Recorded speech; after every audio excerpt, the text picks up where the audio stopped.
I know. I did.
you'll be fine. I think I can make it through. Yeah, you can make it through.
That works.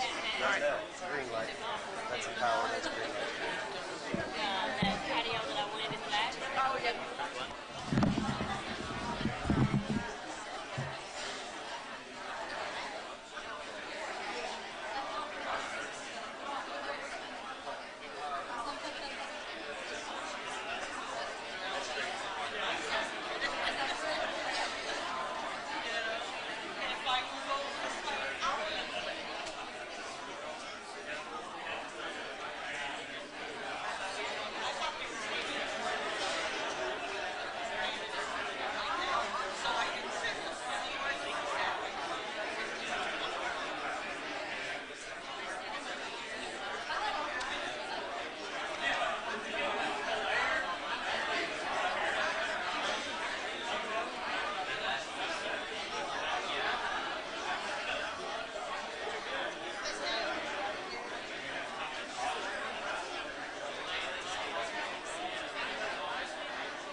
If everyone would please get seated, the event is about to start in just a few seconds.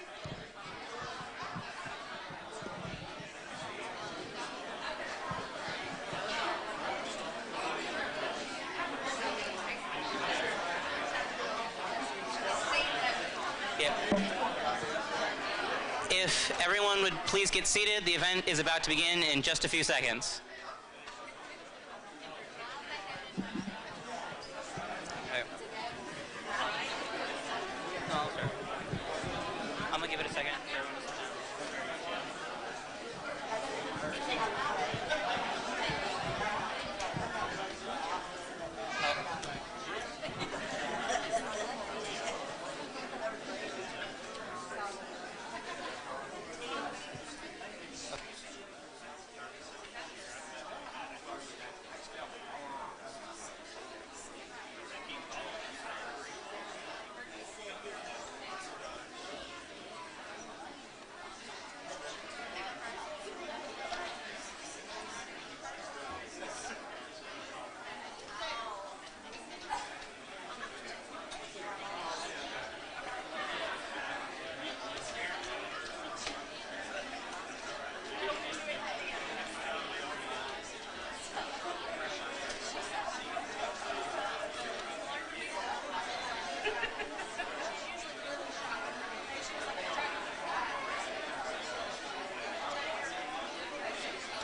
Everyone, please quiet down. We're about to begin shortly.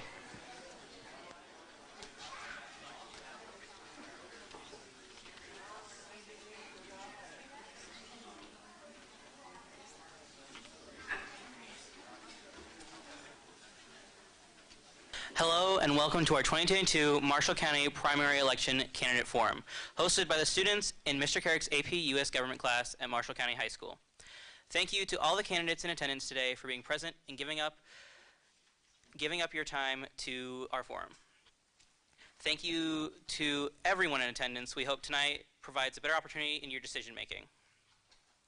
A huge thank you to the library for the use of the facility and helping our forum come to life. Our public library is second to none, and it truly symbolizes our county's commitment to the continued growth and education of our youngest, eldest citizens. Tonight's forum demonstrates our library is more than books. It is a cornerstone of an education and an informed citizenry. Thank you to all the various media that helped in promoting this event, including WCBL, the Tribune Courier, and Mr. Darnell's Media Arts class. Thank you, Ms. McCoy, for coming out in attendance tonight, our principal at MCHS. And finally, thank you to Officer Watwood, who is present tonight. As students, we know and understand the sacrifices you all make. And we also know the importance you all serve in building lifelong relationships while serving in our schools. Now for the rules of the forum. Every candidate will be given 3 minutes to answer each question. You will be interrupted if you go over your allotted time. Candidates, we expect you to be respectful to each other and the rules. Because you have been given the opportunity to see the questions beforehand, there is no reason to go over the time limit, and we will continuously interrupt you if necessary. We also ask that everyone in the crowd will please silence their cell phones. We would like everyone to keep in mind that this event is not a debate, and we will expect that it remains civil and respectful. And without further ado, will you now please stand for the Pledge of Allegiance?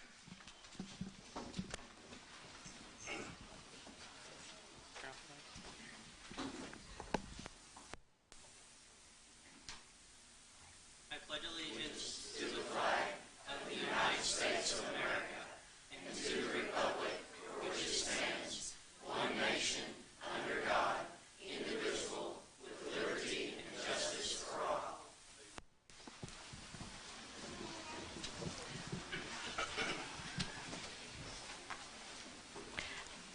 And due to Mr. McWaters being on call tonight, we are having County Coroner go first. And then after that, we will go in the order of what is in your pamphlet.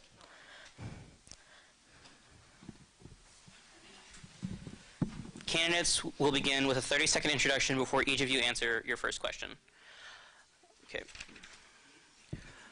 Mr. McWaters, will you please take the stand and give us a 30-second introduction? Hello, my name's Neil McWaters. I'm a lifelong county resident of Marshall County, and I'm running for Marshall County Coroner. A3 Marshall County High School graduate of 1983, and a graduate of Mid-America Mortuary College in Louisville.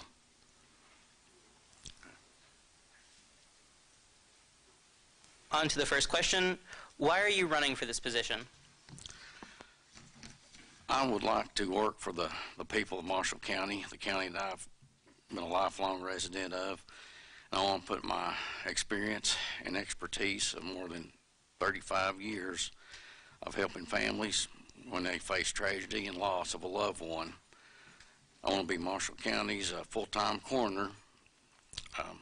When an incident occurs and you need the coroner, unless there are multiple incidents at one time, you will see me, my face. I will be the representative of Marshall County Coroner's Office if elected. Thank you. Thank you. Mr. Pratt, will you please step up to the stand and give a 30-second introduction before answering your first question? Good evening, everyone. My name is Kenny Pratt. I'm running for Marshall County Coroner. I graduated in 2000 from Marshall County High School. At that time, I raised my right hand and joined the United States Marine Corps and served 10 years. During those 10 years, I did 4 combat deployments. Then later on, went on and guarded President Bush for 2 years at Camp David. When I came back here, I wanted to continue to serve the community, so I joined the rescue squad and some of the fire departments, and I continued serving that capacity. About 2.5 years ago, I was asked by the elected coroner, Michael Gordon, to join his team, and I started in the coroner's office then. With that being said, I have a servant's heart, have my entire adult life, and just want to serve the community. All right, and your first question is, why are you running for this position? Anytime the coroner comes, it's typically a devastating time for the families and the people in the community. You need somebody that's professional that can stand up and do what's right and look out for the welfare of the families and of the decedent, looking professional and taking care of the job at hand. With that, we're going to provide dignity and respect for each of the decedents and help the families carry on with the next steps.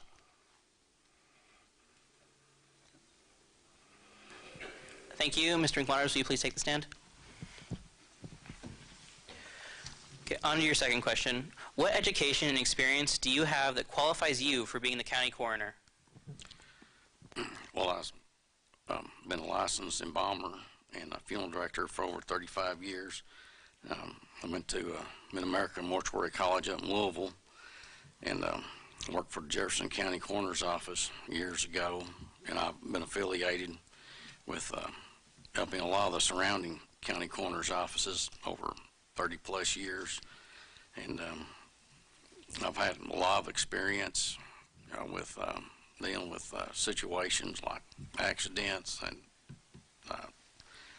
homicides, suicides, and things where I had to deal with grieving families, and I have the experience and to take care of all these situations, and that's why I'm running for Marshall County Coroner. Thank you. Mr. Pratt? When I graduated high school here, went and joined the Marine Corps, and during my time in the military, I actually went to college and got a college degree in criminal justice. So that will help as far as coroner's office goes. You have to investigate the deaths and try to determine the cause of death of what happened. For the last 2.5 years, I've been a deputy coroner for the county, where I went to the coroner school, and you have to do follow-on classes every year, and I've done those. And for the last 11 years, I worked with the coroner's office in and out with different cases. Thank you, Mr. Mcguire. So you please take the stand. For your third and final question, of all the offices here tonight, yours is the one which most know little about, but it is one which is the most delicate because of the circumstances and potential interaction with the deceased family. With this said, what is the most important aspect of your job, and how will you empathize and protect the family? Well, certainly want to keep the decedent's privacy protected at all times, but when arriving at the scene of an accident or whatever the situation is, I need to make sure it's secured, and you'll have to analyze and process the scene and with extensive detail to all areas of the scene, making sure nothing is contaminated or changed. The initial contact with the family is very important. It's a very delicate matter when you're delivering some of the most devastating news in their life, how to approach them. You have to have professionalism, compassion, and you have to share as much information as possible with the family and that's kin as what you're allowed to under the circumstances. And with all my years of experience, I've been dealing with all kinds of situations with funeral directing, with the grieving families, and you just learn as years go by how to talk to them and comfort them. And then I want them to know that I would be available in the days, weeks, and months to come after following a tragic death. Thank you. Thank you. Mr. Pratt, please take the podium. From the time of the call to arriving on scene, you're starting to build the picture. And once you get on scene, you start processing the scene, and you're delicate with that. Regardless of the person, it doesn't matter what their background is, who they are, what they do for a living. I will treat each person with dignity and respect, and the deputies I have will do so with the same. We'll process the scene, carry on the information, and delicately talk to the families and process with them. We're going to help them through the next steps, and that's quite awfully, it's hard for them. So we'll help them through those processes, and whenever I have that, I always tell them you can contact me at any time, day or night, and they do that. Sometimes up to months later, but we'll help them through those processes. Thank you both. We would now ask for the county judge executive candidate to come up.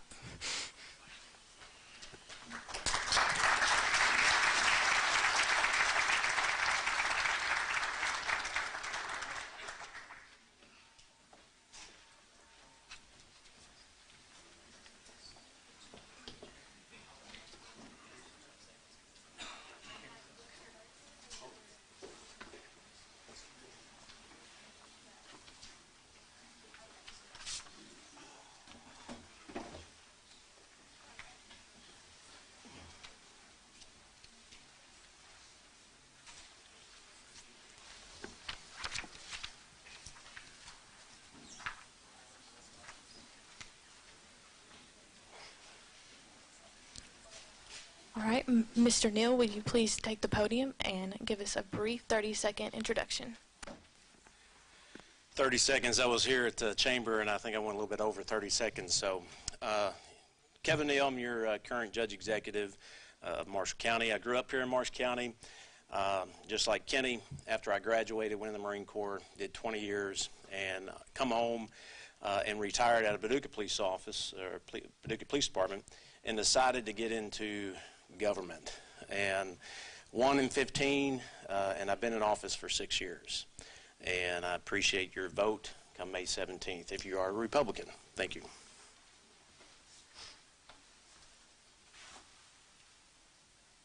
Thank you. Mr. Spraggs, will you please take the podium and give us a 30-second introduction? Good evening. I'm Kevin Spraggs, District 2 Commissioner, and I'm a real estate broker and auctioneer, so I'm going to try to use my auctioneer voice and talk fast in the 30-second time we have here. I have over 20 years experience as a business owner that has prepared me for just about anything. When you own your own business, have to make payroll through recessions, great recessions, good times and bad. It makes a big difference on how you handle things as far as government goes. Is that the time limit or somebody's phone? Okay. Yeah, so anyway, that's given me a huge advantage in making decisions that involves our county's finances.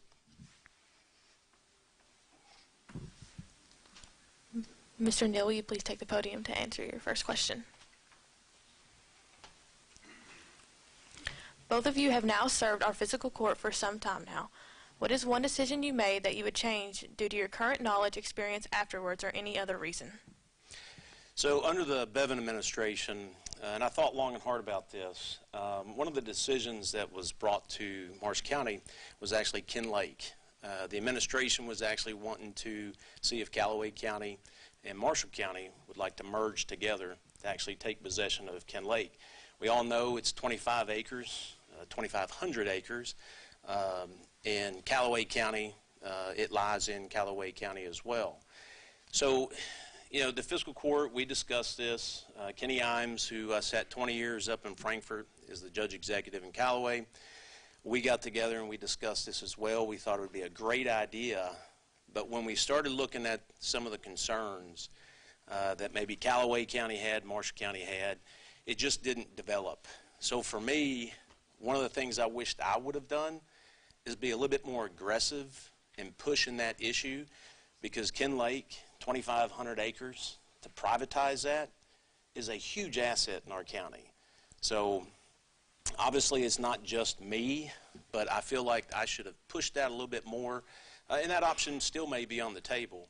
But the fiscal court was supportive of it, and I think it's something that this county should have looked at. Now obviously you got 2 counties involved, but looking back, I think that would have been a big asset to this community. We all know that Aurora, for economic development, I know Josh, we've been out in Aurora when Josh was here as the economic director, trying to encourage the folks out there as far as trying to get people to come to Aurora. In the 80s, they prepared for a population increase. We actually had a population decrease. We all know putting a sewer board in place for Draftonville and Aurora, there's constraints, and one of the biggest customers in Aurora is Ken Lake. And we don't know what the future holds for Ken Lake State Park, but it has got one of the best views in the county. I don't know how many times I've been out there, and I've seen the eagles flying in there, and there's undeveloped land across the bay. I did take some potential investors out there to take a look at it, to see if it would be something that they would be entertained in to helping on the private sector to develop, so that we can bring somewhat of industry into Aurora. We looked at that. So there is interest. There's potential out in Aurora. We just did Colgan Carp Solutions grand opening, ribbon cutting about a week ago, so that's good news for Aurora. Businesses has popped up. If you haven't had Blazing Barbecue, I encourage you to go get some. It's good. So that would be one of the decisions I would have been a little bit more aggressive on. Thank you, and before we continue, we'd like to remind all of the candidates that we do have a timer in the front row, so you can keep an eye on your time. Mr. Spraggs, will you please take the podium? Both of you have now served our fiscal court for some time now. What is one decision you made that would change due to your current knowledge, experience afterwards or other reasons? I would not have agreed to start the construction of the 911 facility until our radio communications for our first responders were totally fixed. Just for the record, the new facility will not have any impact on the issues that we're currently having.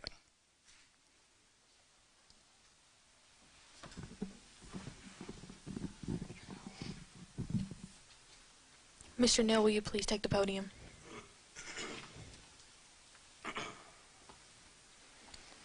The tone of our county and government has drastically changed since your first few years in office. If re-elected, what will you do differently to get the fiscal court, the commissioners, and county moving in a positive direction? We have been moving in a positive direction. If you go back, and I classify as far as progress on legislation that's brought to the fiscal court, if you go back, and I challenge all the high school students to go to the web page, go to the Marsh County web page, go to the government drop-down menu, and go to fiscal court, years 2019, 2020, and 2021. Look at the legislation, and I challenge you to find legislation that was divided, where we didn't actually pass any legislation. Over the past 3 years, to include 6 years, we've actually worked together. We have been moving this county forward. Infrastructure, I'm going to pound the table with infrastructure. We have been moving water projects. In the fiscal court, we do not own a water district. We've moved Jonathan Creek forward, almost over $700,000 on water projects to unserved areas, folks that don't have access to potable water.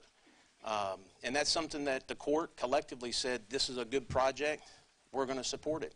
And we did that. You go to Benton infrastructure, same thing. We got $6 million of ARPA money. The $6 million doesn't go far. Other communities were giving out all kinds of bonuses to, what they can do with that money. We committed 100% of those monies for water projects to go to unserved areas in the county. So when I say that we've been moving forward, we've been moving the legislation of these projects forward. Broadband, we just did a $2.4 million grant. We partnered with WK&T, where we split $1.2 million and the state covers the other $1.2 million. If we get that grant, that will serve unserved areas of broadband. And these are just a few legislative items that have been brought to the fiscal court that collectively we've worked together to pass. So I don't see us not going in a positive direction when folks in the community, that's what they asked us to do. Thank you. Thank you. Mr. Spraggs? If elected, you will possibly be put in a position in which your decisions or stance will not be liked by some, if not many. How will you lead in a way that will create unity? I've been a realtor over 20 years and have made a living bringing people together that disagree. If I don't accomplish that, I don't get a paycheck. So I've been pretty successful at that. I received an award in 2015 from my colleagues for Realtor of the Year. That has nothing to do with selling a piece of property. What it is my ability to work well with my colleagues and get things accomplished. I'll use these skills to run the county in a smooth, productive manner in which everyone will be treated with respect they deserve. I believe in order to prosper, you really have to take the saying, agree to disagree, to heart. By doing this, I'll not allow any past disagreement to get in the way of what will come in the future, nor will I ever forget who I work for. Thank you. Mr. Neal, will you please take the podium?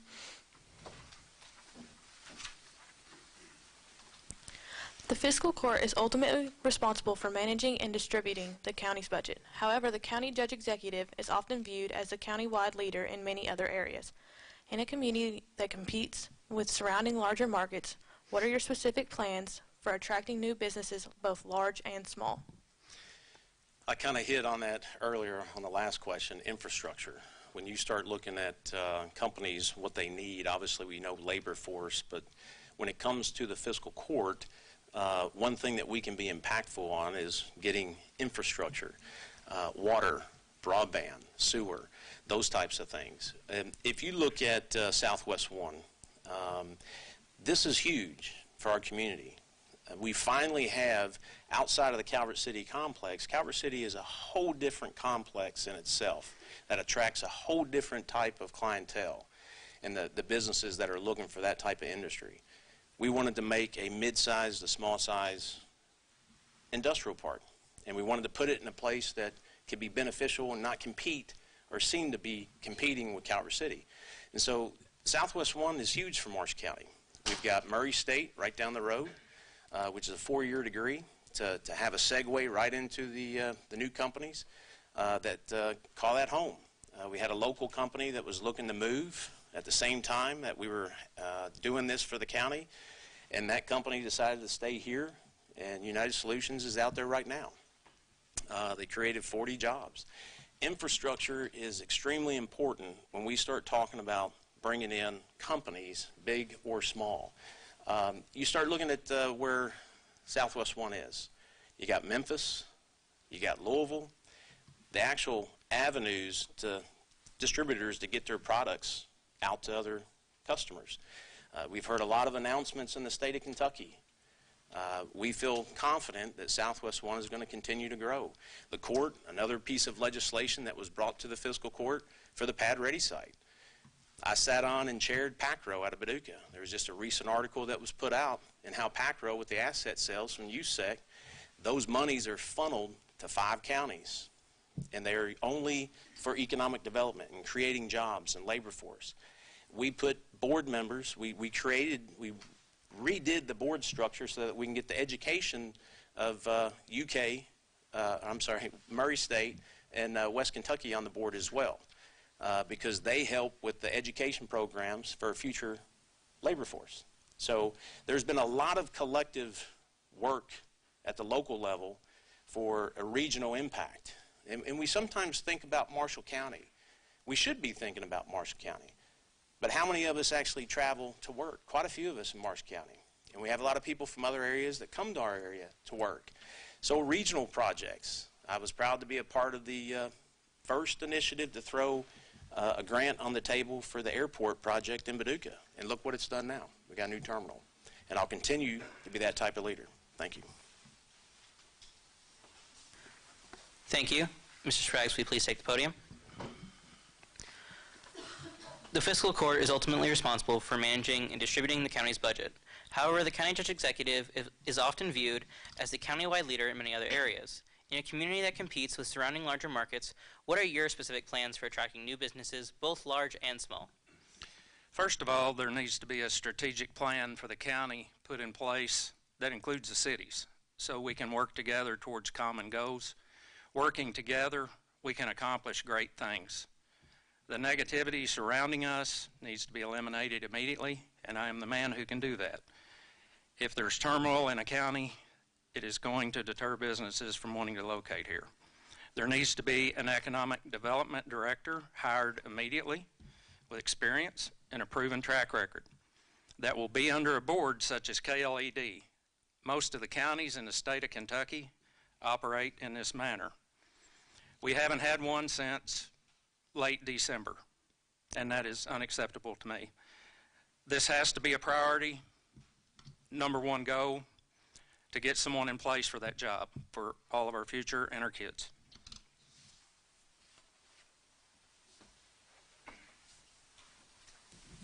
Thank you. Mr. Neal, will you please take the podium? In the past few years, it has appeared to many that our local government has become a reflection of the division that is occurring at the national level. We have even heard a county commission state political ideologies of either side really have a little impact at the county level because our county government is simply the keeper of the budget. What do you plan to do to heal the division? Yeah, we all know that at the national level there's problems. I mean, it's no surprise to all of us. For here in Marsh County, we're not at the national level. But I will say, you know, I don't know who the commissioner was that was quoted, but it's really unfair to be in that question. And if it was my opponent, if Kevin made the statement, I would defend him on that issue. When we talk about division, again, look at what we have done in our community. We have worked together with legislation to move our community forward. It's not easy, but we have done it. You know, me personally, I'm not going to let foreign factors dictate the successes that we have had as a community. We had a population boom, not really a boom, but 2010 census, when we had the new census in 2020, we had a population increase. So we did grow. And we need to, you know, we need to support our local businesses. During the COVID, even during the pandemic, we did all this stuff. We gave grants to local businesses because local businesses were struggling. This was something that was new to us, but we worked together and we did it. And one of the directives that I gave was to buy local.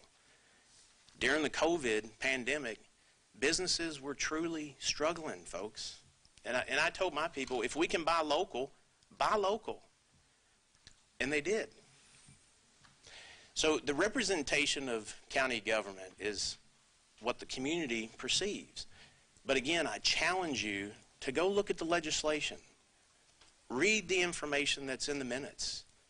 Most of the legislation has passed, if not unanimously, majority. Very few times. I challenge the high school students. Find legislation where there's a 2-2 vote. I know the answer. It's going to be very few. And Tommy Turner, he's a judge executive, retired last year, I think maybe the year before.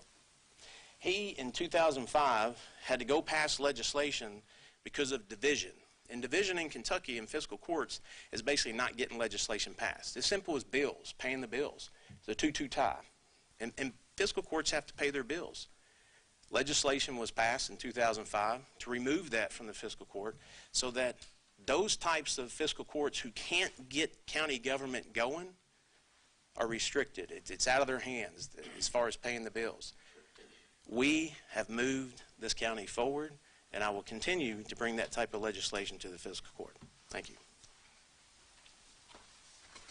Thank you, sir. Mr. Spraggs? In the past few years, it has appeared to many that our local government has become a reflection of the division that is occurring at the national level. We have even heard a county commission state political ideologies of either side really have little impact at the county level because our county government is simply the keeper of the budget. What do you plan to do to heal the division? Division. Division is usually created by one person. First of all, don't be that person. There absolutely has to be a willingness to work with other people regardless of their political affiliation.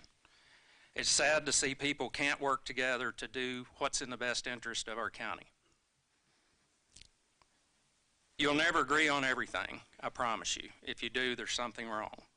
But you can disagree respectfully and not attack those that have a different opinion.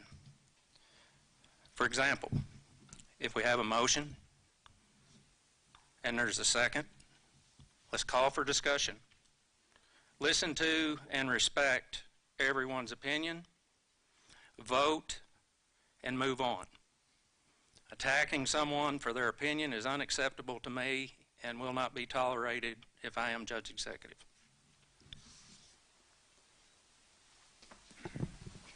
Thank you. Mr. Neal, will you please come to the podium for your last question? Each year this forum has been hosted, we ask a very simple question concerning brain drain, the loss of our best, our brightest, and our hardest workers. It is obvious that there is very little being done to incentivize the return of our most motivated students, either because there are limited opportunities or there are no incentives to return.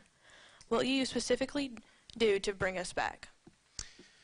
You know, brain drain, I can actually speak from experience. Some of you can probably speak from experience traveling to foreign countries where, in an extreme case, I've been to countries where brain drain was real, where the most brightest people in that country leave the country. We don't have that problem here. So in terms of brain drain, I want you to understand that, you know, there is an extreme case of it, but that's not present in Marshall County. I just mentioned how we had a population increase, so we're actually growing. But How do we attract our brightest? Well, for years, I know folks that I graduated with from high school, they went to the chemical plants, chemical engineers. There's programs at the four-year universities within Murray State, UK, to where folks who leave, they get an education, and they want to come back home. Obviously, rural Kentucky, rural Marshall County is attractive. This is home. It's family. We grew up with one another. But just like me, when I graduated high school, I was ready to go. I got out of here. I went in the Marine Corps. I wanted to do something totally different. And after a time, I realized having a family, this was the best place for me and my family. I wanted to come back for what Marshall County and this region, what it has to offer for me. So really, when it comes to brain drain, and when we say incentives, what can the fiscal court give as incentives? We have to look at the holistic view. And I'll continue to pound infrastructure. Because infrastructure, the things that businesses want, even existing businesses, that's what they need to grow their businesses. And as businesses grow, then opportunities become a reality for folks to come back home. And that's really what it is. As parents, we want to raise our kids, get a good education, and we want them to succeed no matter where they go. Seniors, how many seniors we have? Any seniors? Okay. There's a senior. Wrong senior. But you still got an opportunity, right? So, seriously, our seniors, our goal as parents is to get our kids educated so that they can make that decision. As county government, we're going to continue infrastructure. We've already seen progress. I can't speak enough about United when we went out to their groundbreaking and the jobs, the actual individuals that came through Murray State. Some of these folks weren't from here, but some of them were. We had some local folks who that's where they work, and they call Marshall County home. So I think that Marshall County, we need to keep moving in that direction, and I'll continue to do that. Thank you. Thank you, sir. Mr. Spraggs. Each year this forum has been hosted, we ask a very simple question concerning brain drain, the loss of our best, our brightest, and our hardest workers. It is obvious that there is very little being done to incentivize the return of our most motivated students, either because there is limited opportunities or there are no incentives to return. What will you specifically do to bring us back? Brain drain is something I've been talking to my daughter, Kennedy, about a lot the last few months. She's going to be graduating next weekend, and we all hope that they come back home. Part of me does, part of me does not want her to miss opportunities I think she's going to have that may or may not be here. With that said, I received a text before walking in here. She was voted by the Kappa Delta sorority most likely to be governor, so who knows? That's pretty cool anyway. I believe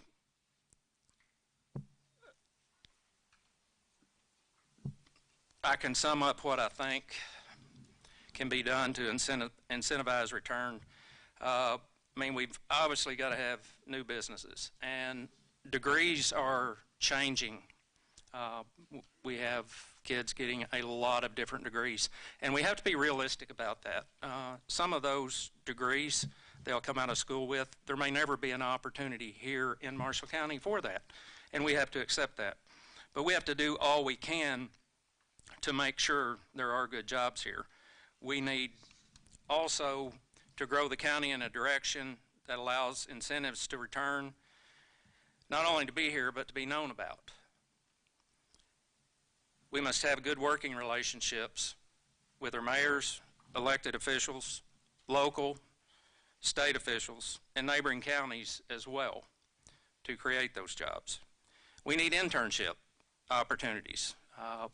A lot of kids that Kennedy goes to school with, they're constantly discussing that, and a lot of them are involved in that.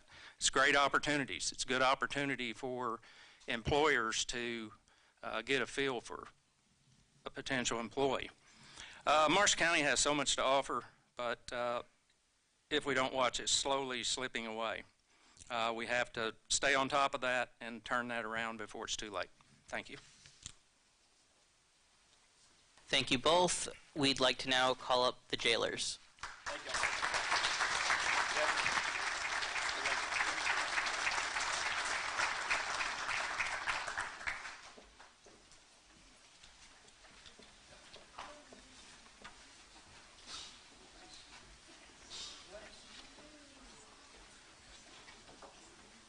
I think I chose the appropriate chair here because it rocks with me. Wrong. West. On over there.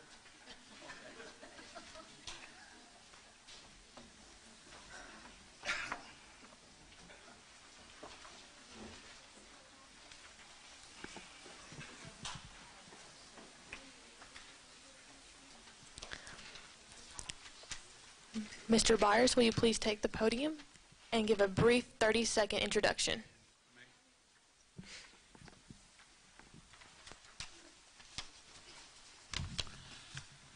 Well, I'm not as much country as y'all are here, but I was born in Hardin, and I went to Benton High School for a while before my family took me out of here.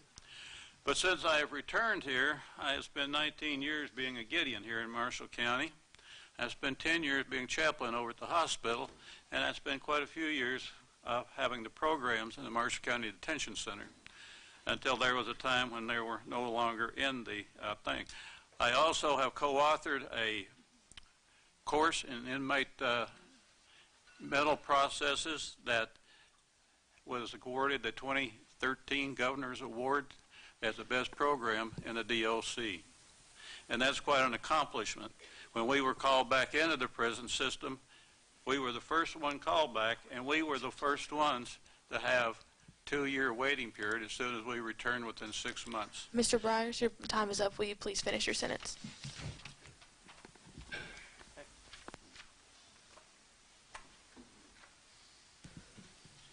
Mr. Ford, will you please take the stand or the podium? A 30-second introduction, please. Hello, my name is Roger Ford. I'm a lifelong resident here in Marshall County. I was a graduate of 1982 class at Marshall County, senior class president. I was elected jailer in 1998. I've been your jailer for 24 years now.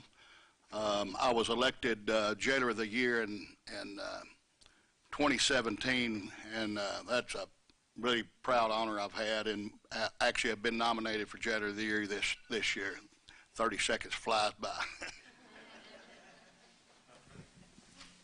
Mr. Johnson, will you please take the podium and give us a brief 30-second introduction? Hey guys, my name is Robert Johnson. I've been in law enforcement for 20 years now, and I've got a heart of service. I think I was put on this earth to serve the community, help people, and guide people, really strengthen them. As a law enforcement officer, my only resource was realistically a pair of handcuffs and a few moments of my time where I could talk with people and minister to them, and just really help and guide them and encourage them that when they get out of trouble, where they could go to find some help. As a jailer, we can actually bring that help to them and help them as they re-enter into society. Thank you. Thank you. Mr. Byers, will you please take the podium to answer your first question? Overcrowding is a concern for almost every jail in Kentucky and in many other parts of the country. Is there anything at the local level a jailer can do to help alleviate that problem? And if so, what? Jailers by themselves have limited ability to effect change by themselves to help alleviate the overcrowding. At many county jails, however, as jailer, I would work with the fiscal court and judge executive to enter into reciprocal agreements with surrounding counties, much like mutual aid compacts to assist when Marshall County Jail has overcrowding issues. In most instances, we would be assisting surrounding counties. Additionally, as jailers, I would institute programs for those incarcerated in an effort to affect recidivism rate, because some of these volunteers were ceased by the existing jailer in Marshall County, and I have tried to look at what the stats were on crime after that happened, but I haven't come to a firm conclusion yet. Thank you. Thank you. Mr. Ford, will you please take the podium? Overcrowding is a concern for almost every jail in Kentucky and many other parts of the country. Is there anything at the local level a jailer can do to help alleviate that problem? And if so, what? Well, kind of as Mr. Byers said, the jailers are the most affected with overcrowding in jails. But with that being said, we probably have the least control of it also. As you guys know, that Graves County has recently lost their jail. So unfortunately, here in Marshall County, Callaway County, McCracken County, the surrounding counties, we're going to have to help these other county with inmates. And when we talk about one jail being overcrowded, I can assure you when you have one jail overcrowded, they're all overcrowded. And probably where our biggest overcrowding is with our female section, we've got 18 beds for females, and unfortunately, the female population has went up over the years. You know, we work closely with our prosecutors, our judges, when the overcrowding happens, and we try to get bonds set for inmates to get out.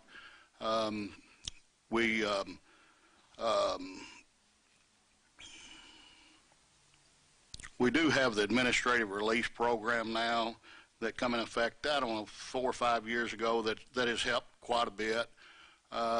This allows us to be able to fax our citations, our paperwork to a hub. I believe it's probably Warren County, that we can get inmates out now at midnight, 1, 2 o'clock in the morning, which helps. And when I say this is nonviolent offenders, no sex offenders, anything like that. Work credit helps with getting inmates out with good time. Also, the ankle monitor system really helps with a home incarceration type. We do and have had our programs at the jail now for 5 or 6 years. Actually, we have added programs since Mr. Byers said we let them go, but we did not let any kind of programs go. We continue on adding programs. Unfortunately, our jail is a 30-year-old jail, so we do not have the classrooms that some of the newer jails have. So we are a little bit limited on how many classes we can have a day, because we do have other activities during the daytime where our classes are offered. But we have actually had classes for well over 30 years. I mean, we've had AA, NA, Bible study classes.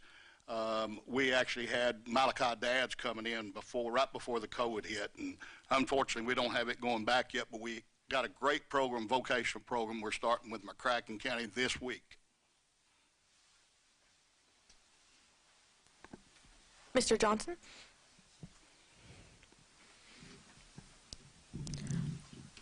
Overcrowding is a concern for almost every jail in Kentucky and in many other parts of the country. Is there anything at the local level a jailer can do to help alleviate that problem, and if so, what?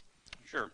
So jail overcrowding is a direct result of several different issues. Now, changing any one of these will certainly help, but it will not alleviate the total problem. Now, recidivism, lack of recovery efforts inside of jails, lack of affordable and viable recovery options that are outside of the jails, unaffordable bail amounts, pretrial incarceration of inmates, they're awaiting trials. Those all contribute significantly to jail overcrowding.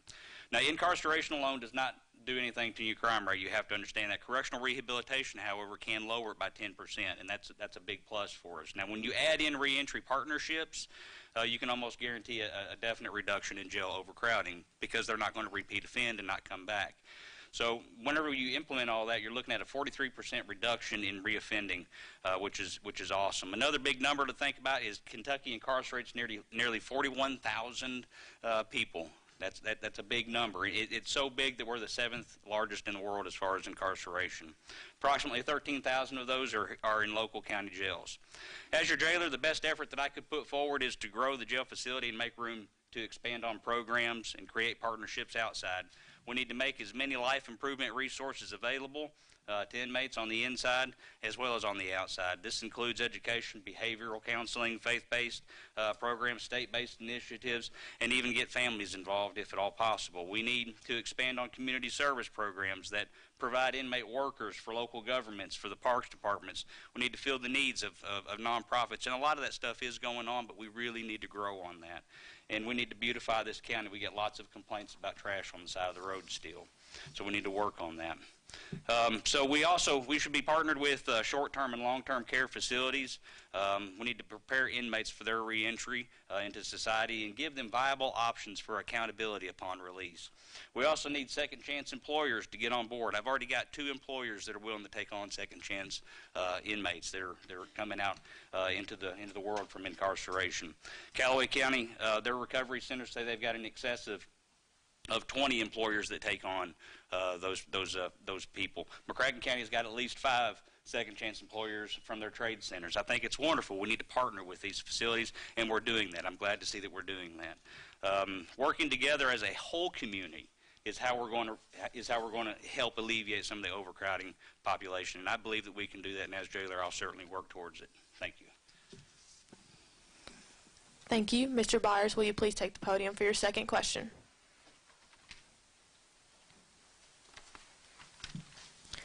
Jailers are largely at the mercy of counties and the state legislature when it comes to monies appropriated to them. Going forward, what plans do you have to maximize the benefits of the dollars allocated to our jail here? If I am honored enough to be elected jailer, I would maximize the dollars allocated by reviewing all contracts for services, supplies to ensure we're getting the best value for our tax dollars.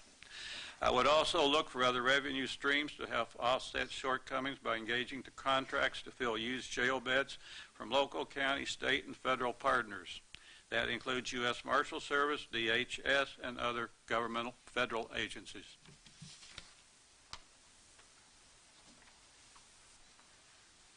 Mr. Ford, will you please take the podium? Jailers are largely at the mercy of counties and state legislature when it comes to monies appropriated to them. Going forward, what plans do you have to maximize the benefits of the dollars allocated to our jail here? As I said a few minutes ago, we actually are housing more Graves County inmates now than we have before due to the tornado in December. We house a lot of state inmates. We have a restricted custody building with 84 beds in our restricted custody building. Unfortunately, right now, inmates that qualify for that program are down a little bit right now. Now, when I say that, that doesn't mean that inmate population is down. It's just that certification of the inmate is down. But with that being said, we do get paid for these state inmates. I am happy to say that I'm on the executive board of the Kentucky Jailers Association. I have been for 12 years now. Before that, I was on the board of directors for the Kentucky Jailers Association, been very involved with the association. We had a bill passed this year, just a few weeks ago, that we're actually going to get a $4 per diem raise on our inmates. So they're going from $31.34 a day to $35.34 a day, which is really going to help a bunch. Now, is that going to be the answer? No, it's not going to be the answer because it's been many years since we've had a raise, but it's certainly going to relieve a little pressure. Also, as we've been talking about our programs. We have evidence-based programs that prove to reduce recidivism. Not only do we have these programs now, since July the 1st of last year, we're getting paid for attendance to these programs and also get paid for when they graduate these programs. That so far this year has brought in over $100,000, and I expect that to go up and up and up next year. We operate on a very, very thin budget as it is now, very thin. I was asked to cut the budget. We've cut the budget. We've lost deputies, but I will tell you, I mean, we've got to do something this year. I mean, we can't continue on operating this way. Our staff, we're going to have to get them money. I think everybody knows that they're way underpaid. I can assure you that if you'll come down and spend the day with us, you'll certainly see why our people do need a raise. But we do contract with other counties. We will be going up on their price due to the per diem raise that we're getting on our state inmates, which I believe that with the raise of our state inmates and the other counties we're going to be holding will bring in well over $200,000 this year on top of what we already have.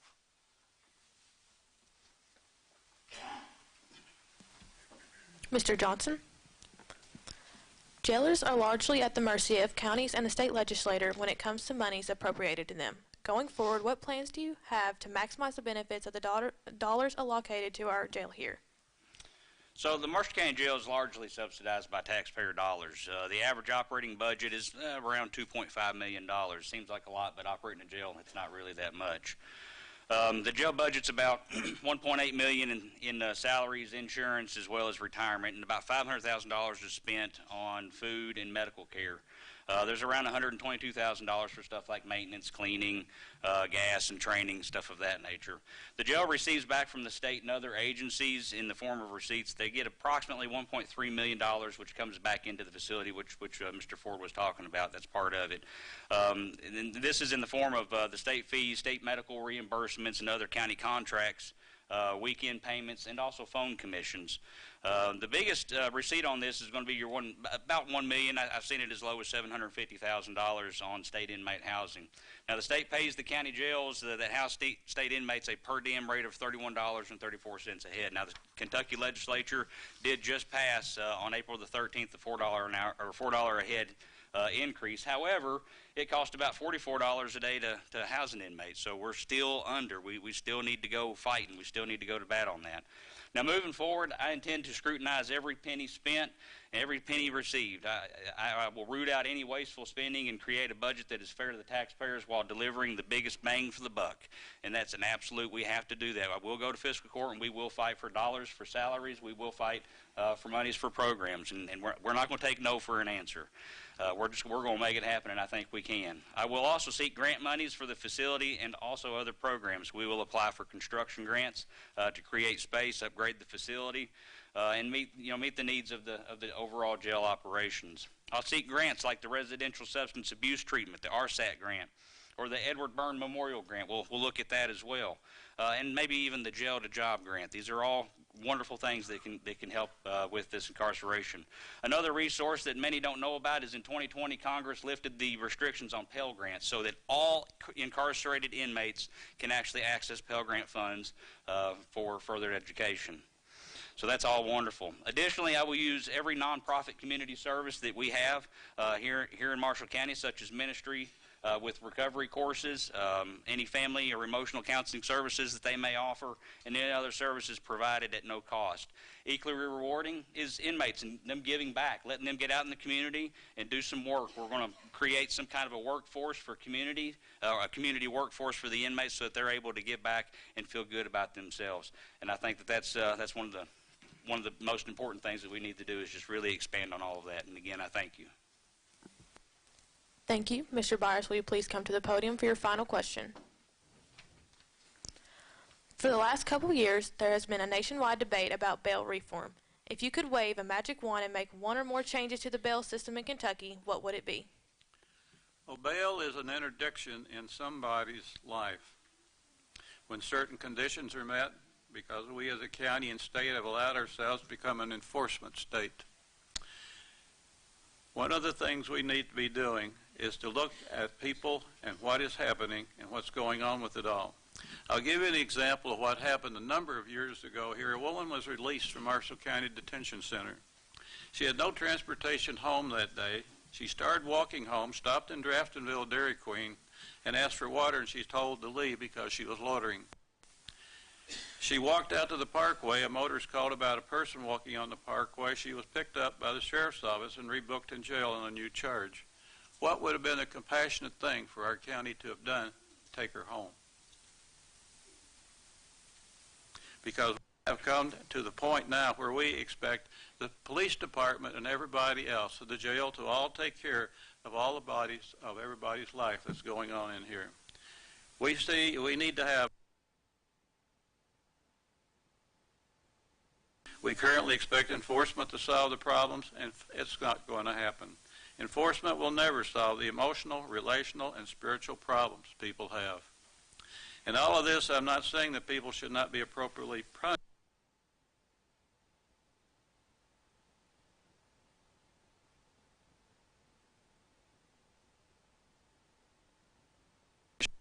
How many of you remember the old Gunsmoke with Matt Dillon?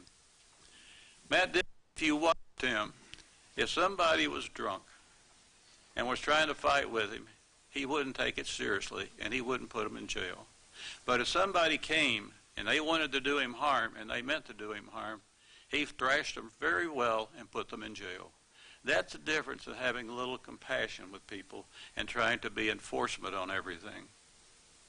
So what do we need to do? We need to get back in our jail, in all of our different things that's in here in Marshall County. We need to get back to what the Bible says. Treat others the same way you want them to treat you. And that's where we can make a big difference in our country, because the churches, the organizations that we all belong to, you can make a big difference in Marshall County. And as a result of that, you won't have to have so much bail. You won't have to have so many problems. And people need people. And that is a fact of life. Very few people can make it being a loner. Thank you.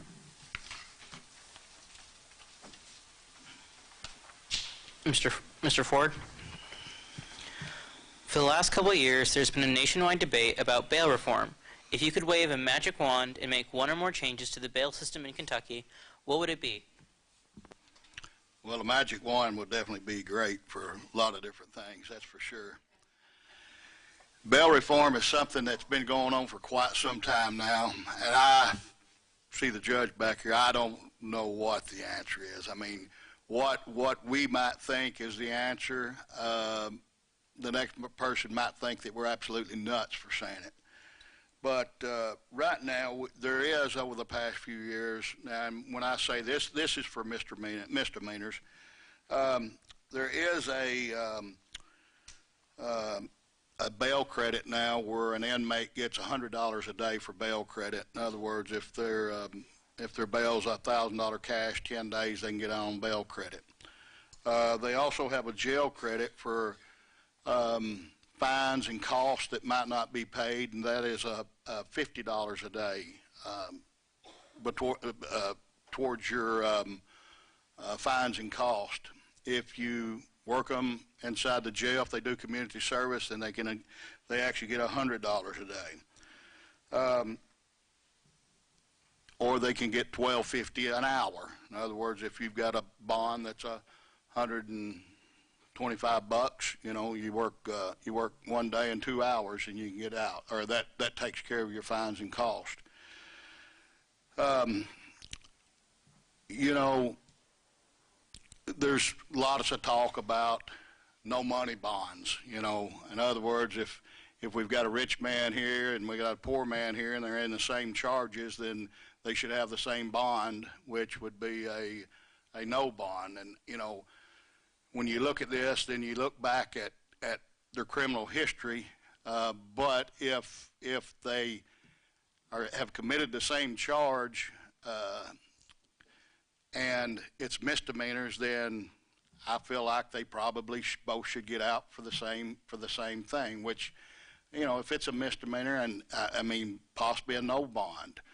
Now we're going to back the court system up. We got our county attorney back here. We're going to back our court system up with the failure to peers. You know, that's kind of what happened over the COVID here. We give a lot of people breaks, and now our jails are overcrowded because of failure to peers. You know. So the answer to it is very, very tough, because, as I said, what I think might be right, our judicial system might think is absolutely nuts. There's a lot of rights and wrongs with the jails, and unfortunately, it's from different views from different people. As I said, us jailers probably see a different view than the county attorney and the judges sometimes. And in reverse order, the same thing back to us. But with that being said, they work very well with us. Thank you.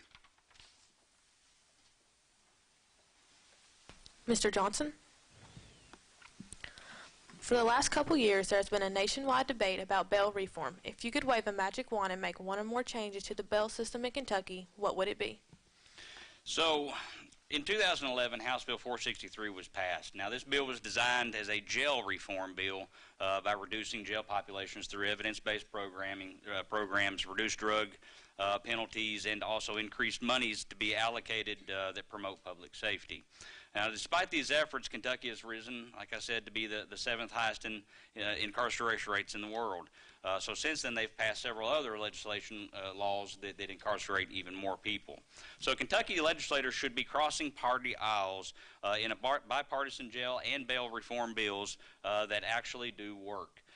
House Bill 463 was a great start, but it just did not reduce the inmate populations. We either need to change the name to the Department of Incarceration, or we need to be pushing for jail and bail reforms in the name of corrections.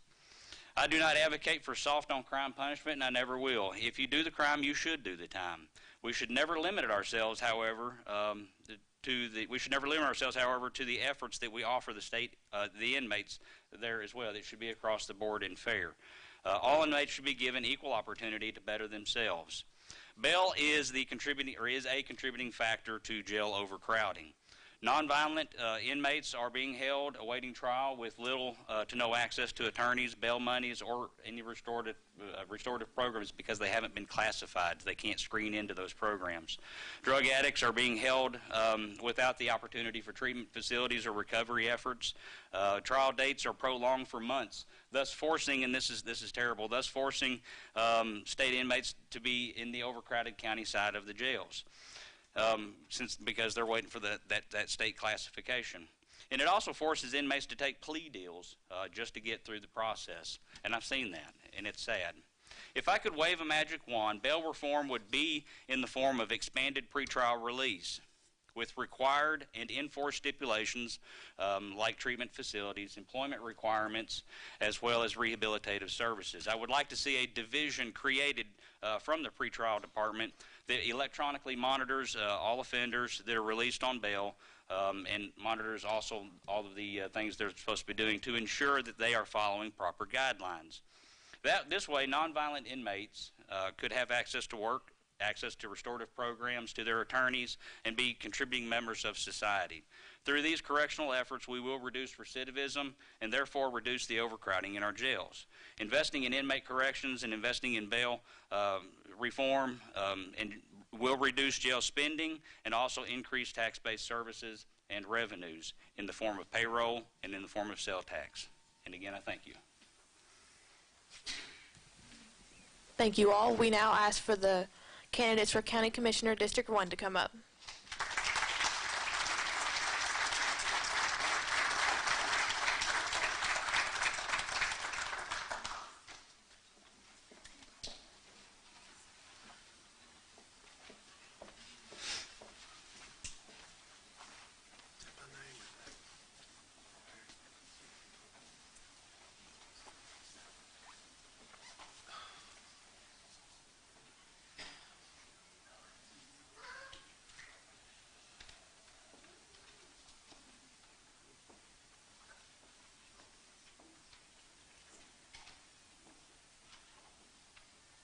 I get to go first, right? Yeah. Mr. Lamb, please take the podium. Where's that clock at? You got the clock? Okay. Good. I'm Eddie Mcguire, born and raised right here in Benton, Kentucky. My first 10 years of life was over on Walnut Street, and the rest of my childhood was about 6 houses up right up here on Birch Street. So I'm a Benton kid at heart. Graduated high school at Marshall County in 1997. That seems like a long time ago for some of you, but others probably doesn't seem like that long ago at all. But started my law enforcement career working with Roger at the jail. He gave me a shot, probably a huge mistake, but is that 30 seconds already? For real? Golly. Golly. I'm Eddie, the end. Yeah. Yeah. Mr. Mcguire, what one part of county government would receive more attention if you were elected?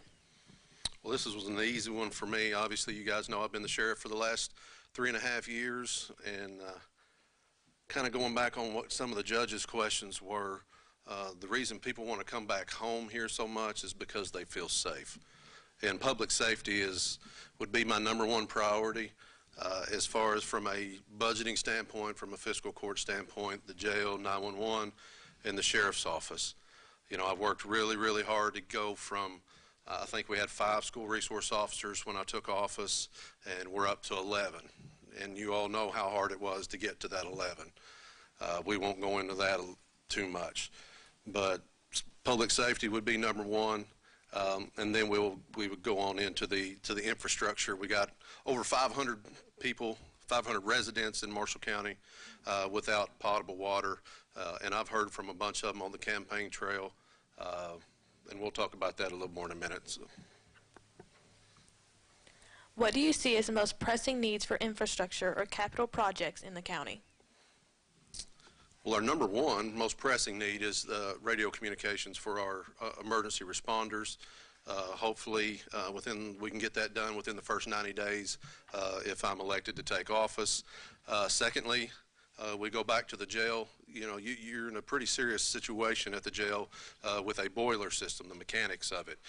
2 out of the 3 boilers are not working at the jail, and if you lose that 3rd boiler, we have to move our inmates to, you know, we talked about overcrowding. We got to move those inmates somewhere else. And, you know, the mechanicals of that jail, you know, we got to get ahead of that thing, and we got to get that under control. And I'll kind of leave that one alone. Do you plan to promote any changes to existing taxes? If so, why? Taxes? No, we dropped the tax from 0.094% to 0.092% this year. And it is a really big misconception. When you come to the sheriff's office to pay your real estate tax bill, if you've got a $100,000 assessed house, your tax bill is about $1,100. But only $94 of that, or now $92 of that, goes to the fiscal court. Most of it goes to the school, to the fire districts, to the taxing districts. So, and we've lowered that the last 3 years, but the big thing that I would change would be the 911 fee that's getting ready to hit your electric bills. The $7 a month fee is going to put a huge burden on an already hyperinflated economy. You think of the seniors that are on a limited budget. You think of, you know, single moms, single dads, folks that are living on those smaller incomes. You know, it's gonna cause an issue, and what makes it worse is we could really lower that fee if we get control of our spending in the 911. When we come in, I'm not going to say that we can eliminate that fee. I really wish we could do away with it, but we can't. We can probably bring it down more closer to that $4 an hour range, or $4 a month range. We're not going to take $4 an hour from you, I promise. But we could bring it down to about that $4 a month range and run on a budget closer to that $1.1 million, $1.2 million range, as opposed to that $1.9 million range. But that would be the biggest thing that I would do and I would fight for coming out of the gate. Why are you the best candidate for this position? I hate talking about myself, really, but I feel like my transparency. I feel like I've tried to make myself available to as many of you as possible. I've tried to put out as much content as I can during this campaign on Facebook. I hate filming myself on Facebook. It doesn't look like it because I've got 20 videos out there, but that's the only way that you guys are going to get to know me if I don't get to your door. I try to make it to every one of your doors. I have other folks that go door knocking on my behalf. We try to get to everyone, but with there being 3,400 Republicans in District 1, we're just not going to get there. But I feel like I have a unique skill because I've learned not just tweaking a budget, but I've learned to build a budget from the ground up working at the sheriff's office and being your sheriff. I feel like we can really work you know, and it's hard when I'm sitting in fiscal court not to have a say. You know, you've seen me talk when I shouldn't talk sometimes and that kind of thing. But, you know, we can do so much more with the budget and the money that we do have if it's just rearranged just a little bit. And I feel like I'm going to be accessible to you after I'm elected. I've been blessed enough that if I am elected to be your next county commissioner, that's the only job that I'll have to have. I can do it full time. I can do it. And, you know, if you call me at 9 o'clock in the morning or 6 o'clock at night, I'm not going to be at work doing anything else. I can be, you know, I can be accessible to you.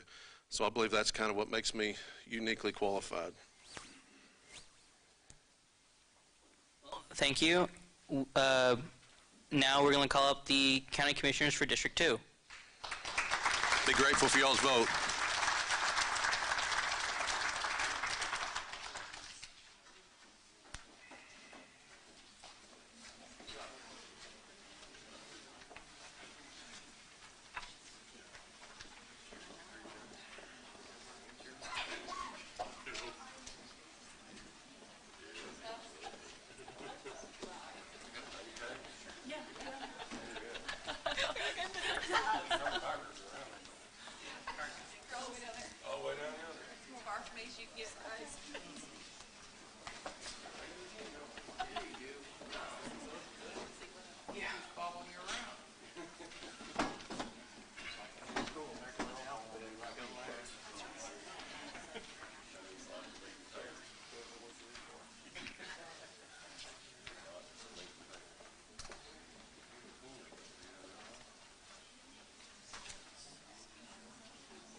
Mr. Barrett, will you please take the podium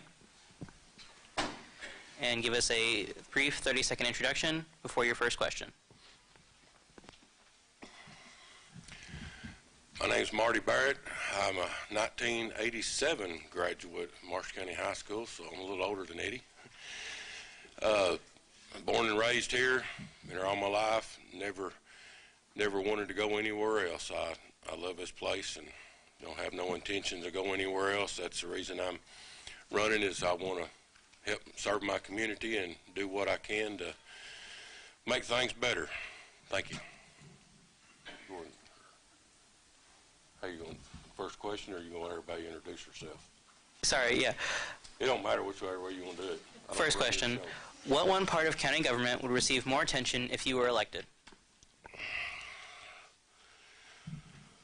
Well, I don't know that one part would get more than any other, because it's all important. But definitely, you know, we need to make a good quality of life for our citizens. Projects such as that, I know a lot of different things there, bike trails and hiking trails and stuff like that a lot of people now seem to really enjoy. So, and we got to concentrate on jobs, new jobs, and retaining old jobs. Not necessarily, we don't always have to have a bunch of new jobs, but we need to keep the ones we got too. We don't want people moving off because their jobs disappear. So I think that's something we really need to concentrate on. And of course, public safety. That is, we need to make sure that our law enforcement, fire departments, and they've got what they need so that they can do their job safely and come home. That's something that we really need to concentrate on, I think. So, thank you. Thank you. Mr. Brenton, will you please come up and give a 30-second introduction? Hello, my name is Keith Brenton.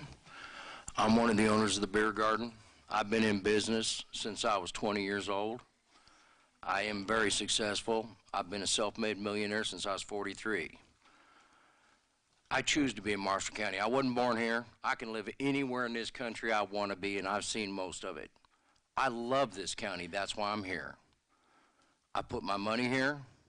I'm already creating jobs in Marshall County. At the beer garden, I employ 8 people, full-time, and they all make real good money. I make sure of it. I don't overstaff my place so that nobody makes money. We keep them to where they do make money. I'm really good at running a budget, really good at running business, and this county is a business. We need to treat it like a business. With that, thank you. Can I say one thing? Yes. I just want to thank all you young folks for doing this. Thank you for getting involved. Really, I appreciate it. Thank you. Would you like to answer your first question? Sure. I'll stay here all night and talk. What one part of county government would receive more attention if you were elected? Well, like Marty said, there's a lot of things that need attention.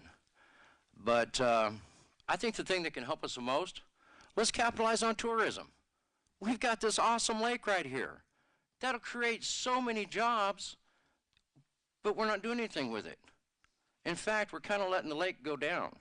All those carp, that's costing us tourists. We need to deal with that. Another major problem we got, we don't have infrastructure.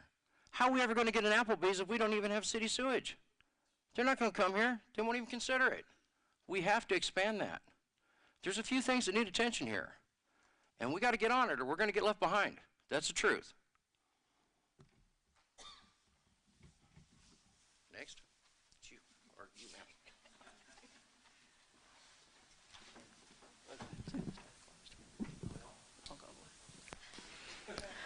Mr. Gordon had to leave on a call, so now we will go on to Ms. Tammy McCullough. So please give us a 30-second introduction before your first question. Good evening. I'm Tammy McCullough. I'm a lifelong resident here in Marshall County. I live in Draftonville with my husband and our 2 dogs. My background is a registered nurse. I worked in healthcare for 26 years until 2017. At that time, we opened our small family business in Draftonville, West Kentucky Aquaponics. I have served on the Kentucky Lake Chamber Board. I'm currently on the West Kentucky Chamber Alliance Executive Board, the Marshall County Long-Term Recovery Board, and a member of Kentucky Women in Agriculture.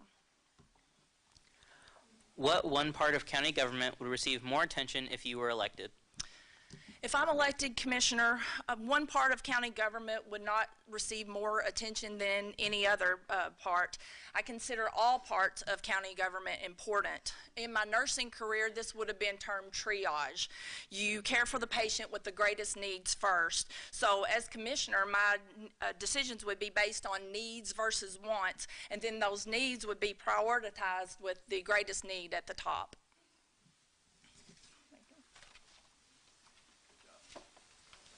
Thank you. Mr. Thompson, will you please give us a 30-second introduction? I just want to start off by thanking the high school and the students here for inviting us here tonight.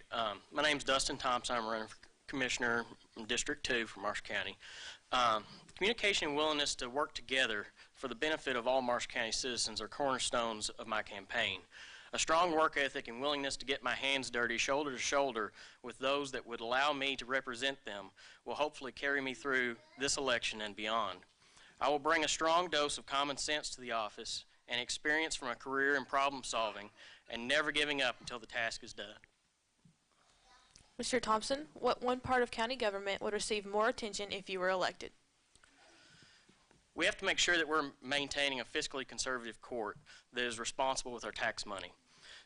We do this to make sure that the citizens of the county are getting the greatest benefit from their tax dollars coming back to them. This includes making sure we create a county budget that maintains our county buildings, and we keep our promises to maintain county infrastructure like our roads. Our county employees must be paid a fair wage for the work that they do, and they have to have the proper equipment to get the job done safely. I want to see an open and inclusive court that is willing to listen to the needs of our citizens and then develop responsible planning to be able to achieve those goals at the best value for our taxpayers.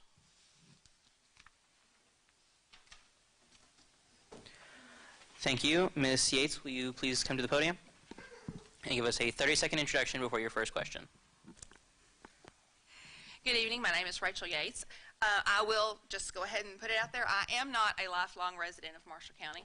My dad was a small independent Baptist preacher. We moved around a lot from church to church, and But I will say, if you came through Benton Elementary School, my Aunt Morris, that was one of my dad's sisters, and it was just a place that we came back. This is where one of our places that we could just hang on to. All right. What one part of county government would receive more attention if you were elected? Okay, let me just say right here, as we're kind of reviewing that question, the one word that came to mind doesn't really answer that question, but it does. It does. Philosophically, I could say transparency and cooperation would be where I want to focus in local government. But the fact of the matter is, it's not a philosophical question, it's a literal question. Literally, let me say, fiscal court, local government, it is a working machine, and it has moving parts. With that, as those parts move, in any machine, if something happens, you have to address that situation to get that machine moving again. I'm going to use an example that I hope that, it rings with me, hope it does with you. Helicopter pilot, he's going to get in that seat. He's going to sit in there. He's going to fly his helicopter, and he's going to notice things about that helicopter. He's going to know that there is something that's going to happen. He's going to hear, I need to remember that. There's a light, there's something, gauges are reading differently. I need to remember that. I need to do this. I'm going to log this. There is one instrument in that helicopter, though, that man will pay attention to. He knows that the others need to be addressed. But there is a light that comes on. It's called a chip light. I don't know if you're familiar with that or not. That chip light is a magnetic reader for anything metal, even a shaving, that will appear in the transmission or in the motor. That chip light comes on, first thing the helicopter pilot looks for is a place to land that helicopter. He's not going anywhere else. He's going to go down, because if he doesn't put it down, it's going to go down. Now, the fact of the matter is, that's the first thing I thought of when that question came to be, because let me tell you, there are working parts. There are things that are going to need attention. There's things we're going to need to be aware of. But when that light goes off, we have to stop and we have to address what that problem is. Because if we don't fix that, then those moving parts are not going to allow that machine to operate properly. So, as far as focusing on something in particular in fiscal court and local government, we have to be constantly aware of what's going on. We have to be aware and acknowledge that this is a moving, growing entity, all of its own, and we're all part of that. So part of being aware is realizing what will shut it down and addressing that first. So let me just say, that's what I intend to do, is to be aware for that, to be aware of what's going on, to be part of moving and going forward. And kind of one thing that was said earlier, we don't have to agree to work together, but we do have to agree to work together. And part of that is being aware and watching for that stuff, those priorities that are going to kick in, and we have to stop, and we have to fix that right then. Thank you. Mr. Barrett, please take the podium.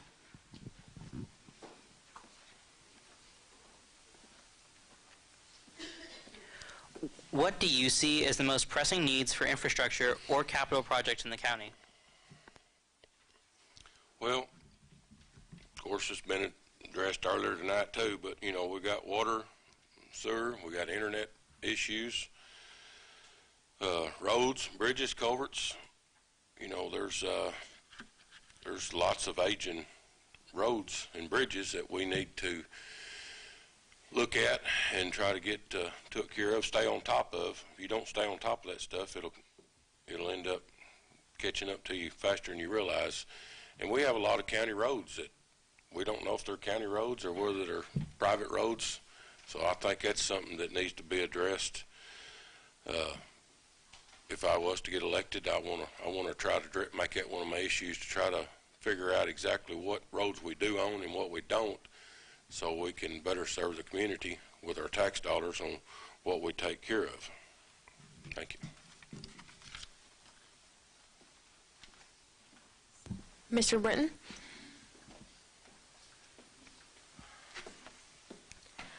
What do you see as the most pressing needs for infrastructure or capital projects in the county? Well, I'll tell you what I know for a fact. Unless we expand the city sewage, you're not ever going to have an Applebee's here. you're not going to have anything big here. That's got to happen. And when you start getting other places coming in, we've got to expand the roads. We don't own 68 or 641. Those are state roads. We should be petitioning the state right now to expand those. Did you all know that 68 and 641 are two of the deadliest highways in Kentucky? It's true. And they're deadly because they're so narrow. There's no shoulders, there's nothing. There's drop-offs on a lot of it. I mean, a deer runs out in front of you, you got nowhere to go. You hit the deer and total your car, you go off the road and you die. We need to fix that. So there's a lot of things that we need to be working on. Infrastructure is definitely lacking here in Marshall County. We need to get on it. I'd like to see it happen. I'd like to see city sewage go down 641. I just put in a 17-space RV park there on my property. I spent nearly $100,000 on septic systems because we don't have city sewage. I'm a half a mile from the center of Draftonville and I don't have city sewage. How can that be? We've got to fix these things. And when that city sewage does come down the road, I know a lot of you probably thinking, he just wants it to help himself. I've already spent the money. Part of the deal, when you get a permit to put in a septic system, if city sewage comes down, you got 18 months to connect to them. It's going to cost me a pile of money again. But I want to see it done because it's going to help this county. So I know it's going to cost me a pile of money, but it's stuff that's got to be done. So city sewage is our biggest problem right now. It really is. We got to fix that.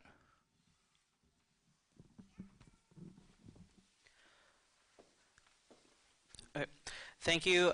Ms. McCullough, will you please take the podium? What do you see as the most pressing needs for infrastructure or capital projects in the county?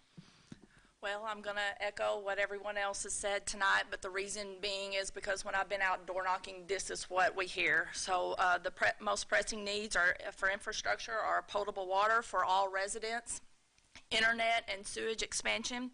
And like I said, when I was out campaigning, I was really amazed to learn of the people that don't have access to suitable drinking water. During the pandemic, the internet usage was critical for those working from home and for the students. Internet wasn't a luxury at that point, it was a necessity. The Chestnut Creek Sewer Project in Draftonville eliminated waste pollution, and now with sewage expansion, we can attract new businesses to the area to bring jobs and commerce into the county. The current court has been addressing these issues, and if elected, I will continue to work on those.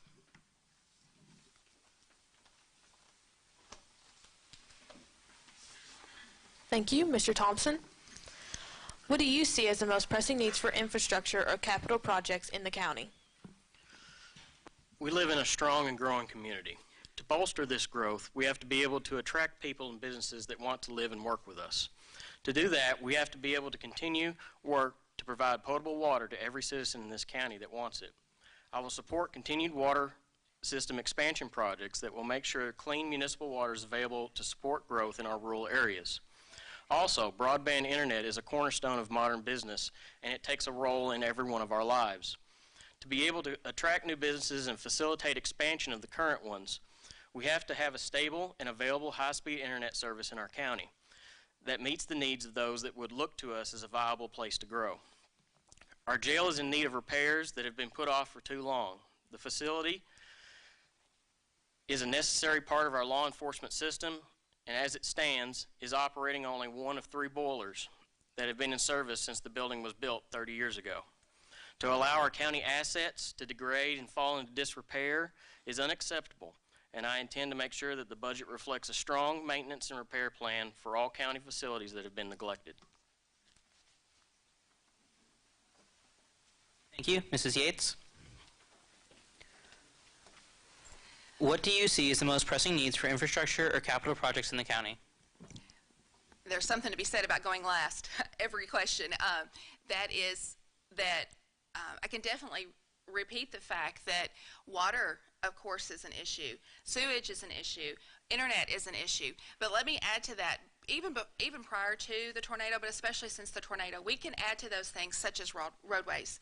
We do have issues with that. I don't know if who is familiar with the Cambridge Shores and Sherwood area.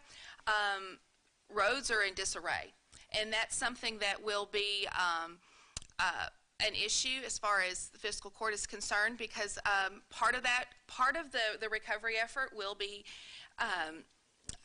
through different funds and grants that will be coming in, but part of that's also going to affect, have to be looked at through budgetary eyes as well. On top of that, we also have issues as far as bringing the commerce and the tourism and the population all together again. I know several things have been mentioned tonight, as well as far as bringing things, Applebee's has been used as an example. Currently, we need to understand that as in Marshall County, dry or wet, I'm going to throw that one out there, dry or wet, our number of liquor license was based at that time on the current population of Marshall County. That is a set amount. At this point, all of those have been issued. So until we increase the population of Marshall County and that is reassessed, we will not be given any more liquor license. We won't get a chain restaurant. We won't get an Applebee's. We will not get an Outback. We won't get a Texas Roadhouse. We won't develop the Calvert City area. We won't bring restaurants into Southwest 1. Those are things that just will not happen because of other elements that are in place. We need to understand that as part of developing the infrastructure, bringing more capital into Marshall County, developing it as far as commerce is concerned, we have to look at all of these things. We don't have to just look at the things that are coming to mind, but we do have to understand that we have to increase the population of Marshall County if we want these things to be part. That's going to include bringing businesses. We're going to have workers, but if we don't bring the people, the businesses won't come. That also includes retention of the students that we have that are graduating, whether they're going to Murray, whether they're going to UK. I personally have 3 sons that have graduated. They won't be back here, and has nothing to do with Marshall County. I think it was mentioned earlier. There are certain things that just won't happen. One of my sons is a medic on a boat in the middle of the Atlantic Ocean. That's not something that will translate to a job here. I have another son that is a lieutenant in the Air Force. Again, graduated from Marshall County, but that will not translate in a job that he will do here. Political science, Washington is in his eyes. Another son, neuroscience degree. Again, medicine may or may not translate back here. But that's things that we have to think. It's as a whole, there are a lot of things that will go into the infrastructure and capital profits of Marshall County. Mrs. Yates, please remain at the podium. Due to the number of people, we're going to do these last 2 questions in reverse order. Okay. Do you plan to promote any changes to existing taxes? Do you plan to promote any changes to existing taxes? If so, why? Promote changes to existing taxes. First of all, the spending of money will be established for this first court. That's something that's in the process of doing now. Budget's coming forward, that type thing. But looking forward into what will happen in the next 4 years for fiscal court. First of all, let me say that there has been, for those of you who don't know, there was a tornado in December that rocked Marshall County. Yes, I'm pretty all familiar about that one. Fact of the matter is, hadn't happened before, and we don't know what we're going to do with that. We are fortunate to have been extended a line of credit. The fiscal court has been fortunate to have a line of credit extended to them through a bank that's allowing them to move forward in paying bills, getting things moving in this tornado recovery process. But that's based on money that we hope and anticipate, stronger word than hope, that we anticipate receiving from FEMA, from grants, from things like that. But at the end of the day, the end of the budget, the balance is when that money comes in and what we've had to spend to go out, we don't know what that's going to look like. As a resident, as a taxpayer of Marshall County, I would love to think that we come out ahead, or we at least come out to the point where we're not having to look at where are we going to have money.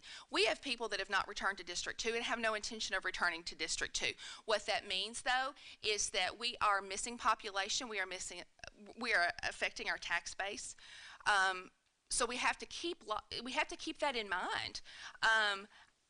But part of what I hope to bring to this is such a stewardship, so that expenses are legitimate, that we're transparent with those, so that unnecessary money is never spent, so that we're not having to ever revisit ideas of increasing money, because fact of the matter is, if you have to be able to trust that we are wisely spending the money that we have, that we are wisely spending your money, and with those wisdom, with that decision, and with those decisions, and with the trust that comes with that, I would like to think that there would not be any increases in anything. It's mentioned that we've had the opportunity to go back in taxes, and that would be wonderful. But let's realize that the reality is you need to be able to trust us, and that's the first thing. The first thing is trust, and do you have trust in the fiscal court that they will choose to spend the money wisely? And if you can trust that they have spent the money wisely, then maybe there's money left.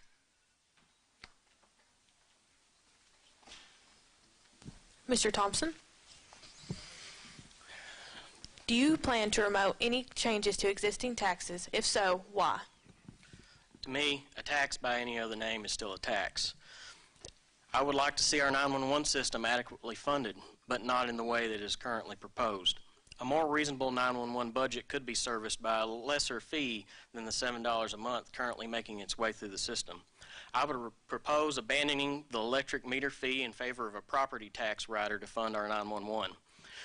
It makes no sense to me why we would use an outside entity to collect county revenue when we already have a system in place through property taxes that does that without the need for the county to pay additional fees for the collection.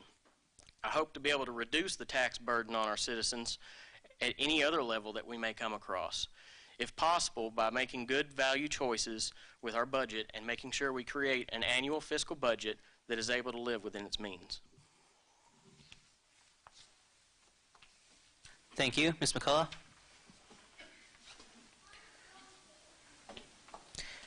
Do you plan to promote any changes to existing taxes? If so, why? So if I'm elected, I would support lowering taxes if possible. I am 100% against tax increase at this time. Since the end of 2020, inflation is now at 8.5%, which is the highest it's been since 1981. So for example, if your only income is Social Security, in January of this year, you received 5.9% cost of living increase. However, with the current inflation, your money is worth 2.6% less. So I would suggest a budget review by the fiscal court to see if monies could be taken from somewhere else instead of raising taxes. Also, through my service on the West Kentucky Chamber Alliance Board, I have become aware of a current initiative throughout the state. It's called You Decide Kentucky. The goal is to change Kentucky Constitution to allow counties to empower communities regarding how tax dollars are spent at the local level. So if this bill passes in Frankfort, it will eventually be on the ballot for vote. I urge everyone to look at You Decide Kentucky and how it could affect Marshall County.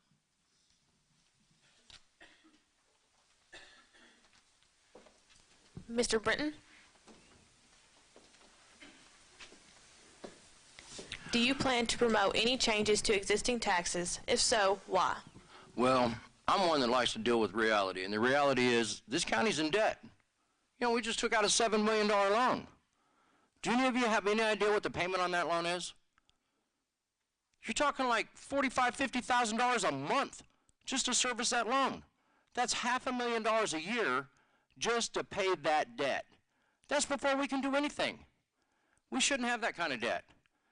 If our budget is taken care of properly, we won't have debt. I don't have debt. Everything I own in Marshall County is paid for because I live fiscally responsible. I don't wear a bunch of fancy clothes. I've got them. I got a $30,000 Rolex watch. I've got the stuff. I can afford it. The county can't. We got to live within our budget. We really do. And this budget's been out of hand for a long time. We got to get it under control. That's the most important thing. That budget. It all falls back on that budget. We can't do anything. We can't expand anything. We can't do anything until we fix the budget. We've got to become fiscally responsible. You know, there's a legal term called fiduciary duty. Do any of you know what that means? Our county has a fiduciary duty to respect us and take care of our tax money properly. They don't have a right to waste it. Do you know that it is actually illegal for them to waste your money? It's true. Look it up. These people have not been responsible. That's got to change. And I know a lot of people think I'm kind of rude, a little brash, but I'm never going to lie to you. I'm going to tell you the truth. The truth is, we can't cut anybody's taxes right now. I'd love to. I hate paying taxes. I pay 12% at the beer garden. That's exactly 6% more than any other business in this county. Because we sell alcohol, we pay 12%. Most of you probably didn't know that. I pay a lot of tax. I'll never raise your taxes. I am so against taxes, it's unbelievable. But they're necessary. It's a necessary evil. We've got to take care of the budget. If we take care of the budget, then we'll have things, you know, we'll be able to do nice things in this county. We'll be able to grow. We'll be able to expand. We'll be able to do a lot. But the first thing is we've got to fix that budget. It's got to be done now because we're sinking. We're $7 million in debt right now. And it's going to get worse if we don't fix it.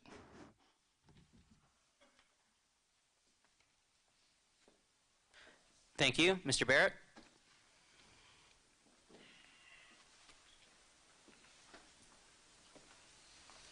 Do you plan to promote any changes to existing taxes? If so, why?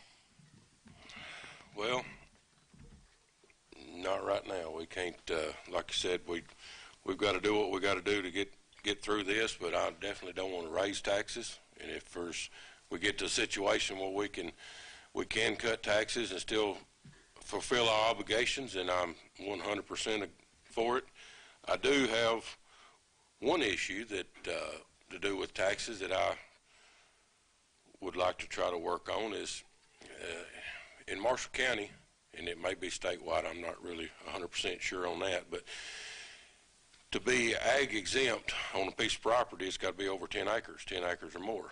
Well, there's lots of farmers that have, and I actually had done this, bought a farm, 9.7 acres, and used it to row crop on. Well, I was having to pay property taxes like it was a subdivision. So, you know, I couldn't buy no property next to me to get 10 acres, so I ended up selling it because you can't afford to farm it that way.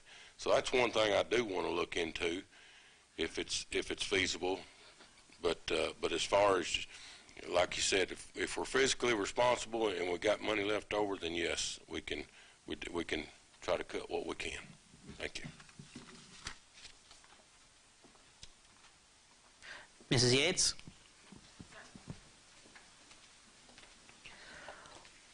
Why are you the best candidate for this position? I think Eddie pretty much said that earlier. It's I don't want to stand up here and say, pat myself on the back or anything like that, but I am going to say that each of us sitting at the table brings something. Each of us sitting up here brings something tonight to this race. We're going to connect with each of you in a different way and for a different reason. There are several reasons why we got into this in the first place. For some of us, it was flags. We saw warning flags. Maybe we saw red flags, but we felt like there was a call to action. There were things that personally affected us. I know I've been married to a firefighter paramedic since 1991. And he started out before that. So I can tell you personally, there are some issues that were flags for me. Now, I will say, too, another issue, or another reason why we came to this table is that it was timing. It was time for us to participate. It was for us to step into a different realm, not to sit from those seats, but to take the role here. For me, it was both. It was my flags, and now is the time. Now is the time to take what I have done over the years and put it into place now. That's why I'm here. But I'm here as your servant. As a county commissioner for District 2, I would be the servant of District 2. I would humbly stand for you, but at the same time, aggressively be there for you. But first and foremost, I am not there with all the knowledge. There is no way that I could sit there and say I am capable of making every decision. And anybody that says that really they can't support that. But what I can promise you that I will do is I will sit in that seat, and everything that comes before me, I will gather as many people as possible to put that together, to put that to place. If there's a question that I don't know, I want to know the answer. Not because I don't want to seem like I don't know the answer, but let's gather the people that do. We have issues that need to be dealt with right now. We have some chip issues for sure. And there are people within our own county that have better answers than fiscal court does. So let's gather those people together and let's get those answers. If the answer's not going to come from within Marshall County, let's find those people. Let's get those people together. Let's get these answers. That's what I want to do for you. Whether it's current issues or whether it's issues that are coming up, I want to find those people that have the answers and put those people into play for you so that you know that you can trust that I will be there to represent you.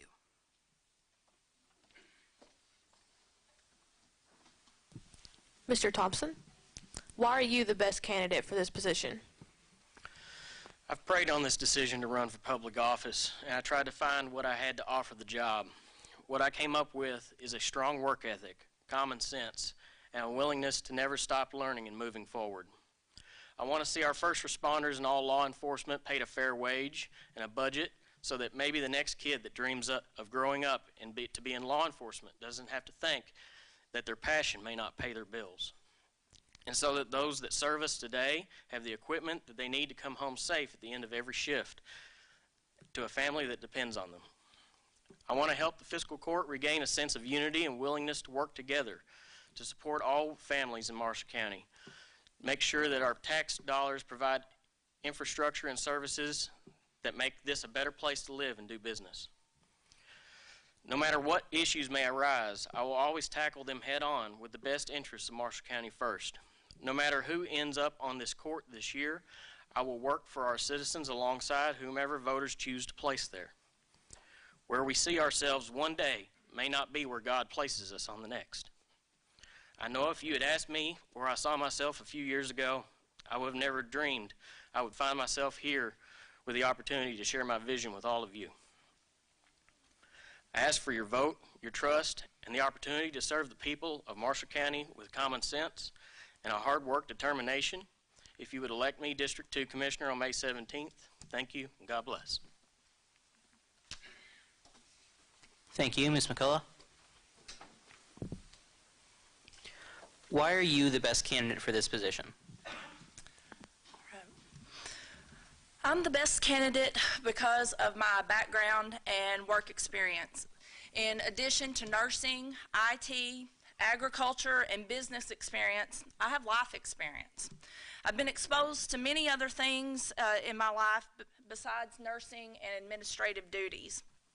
If you've been to our greenhouse, we put our entire aquaponics system together ourselves.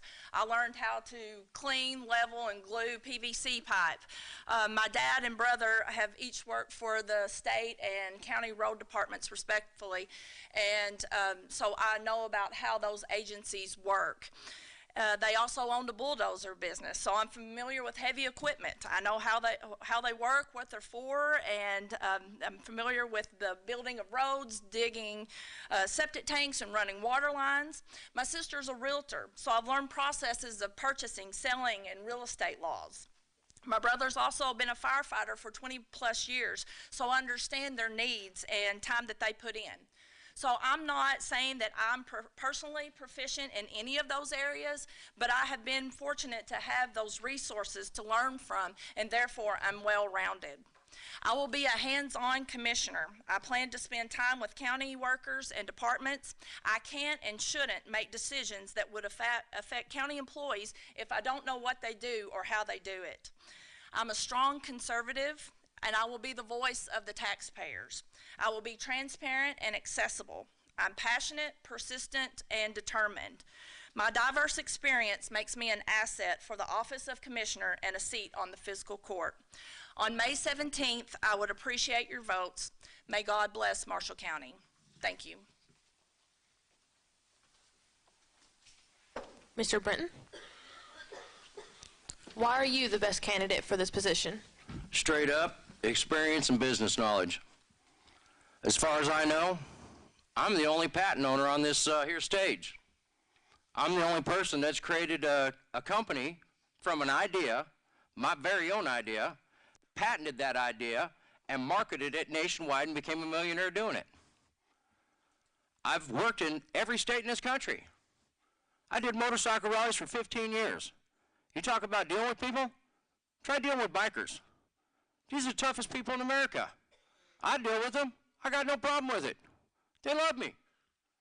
I'm tough, but I'm honest. And that's why people respect me. You come down to the beer garden, nobody causes problems there. You know why? Because they know I won't allow it. I don't allow it. I treat people respectfully, and I expect everybody that comes through those doors to treat everybody that's in there respectfully. And if you don't, I'm going to escort you out. That's just a fact. I like to do things properly. I play by the rules, I do things right, and I get things done. That's a fact. I don't think anybody up here can say they got more experience than me and not say it honestly. I have the most experience. I have the most business knowledge, and I've got the most business success. And the county is a business.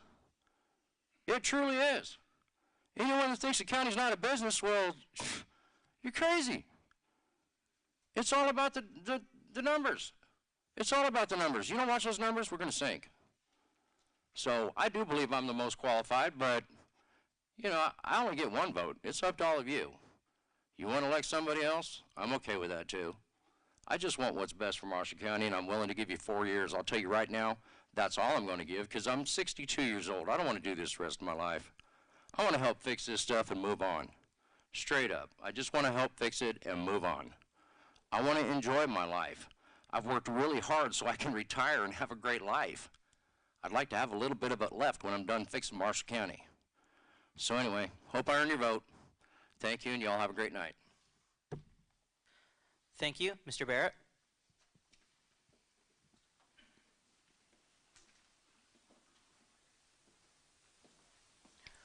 Why are you the best candidate for this position? Well, I think my experience in running a business, you know, I started a trucking and excavating business from nothing. Now I'm kind of wishing I'd went into motorcycle parts, but hey. I can help you, Mark. I got you, brother. I'm just an old country boy, and I like farming and excavating. I like working the dirt, and of course that's given me a lot of experience in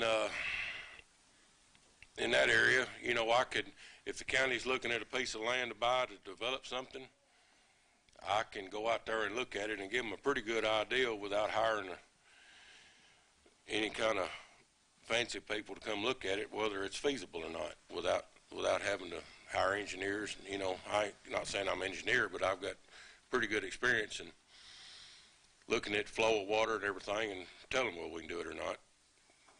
And then as far as building roads and running water and sewer, I've done that for 31 years now and made a good living at it.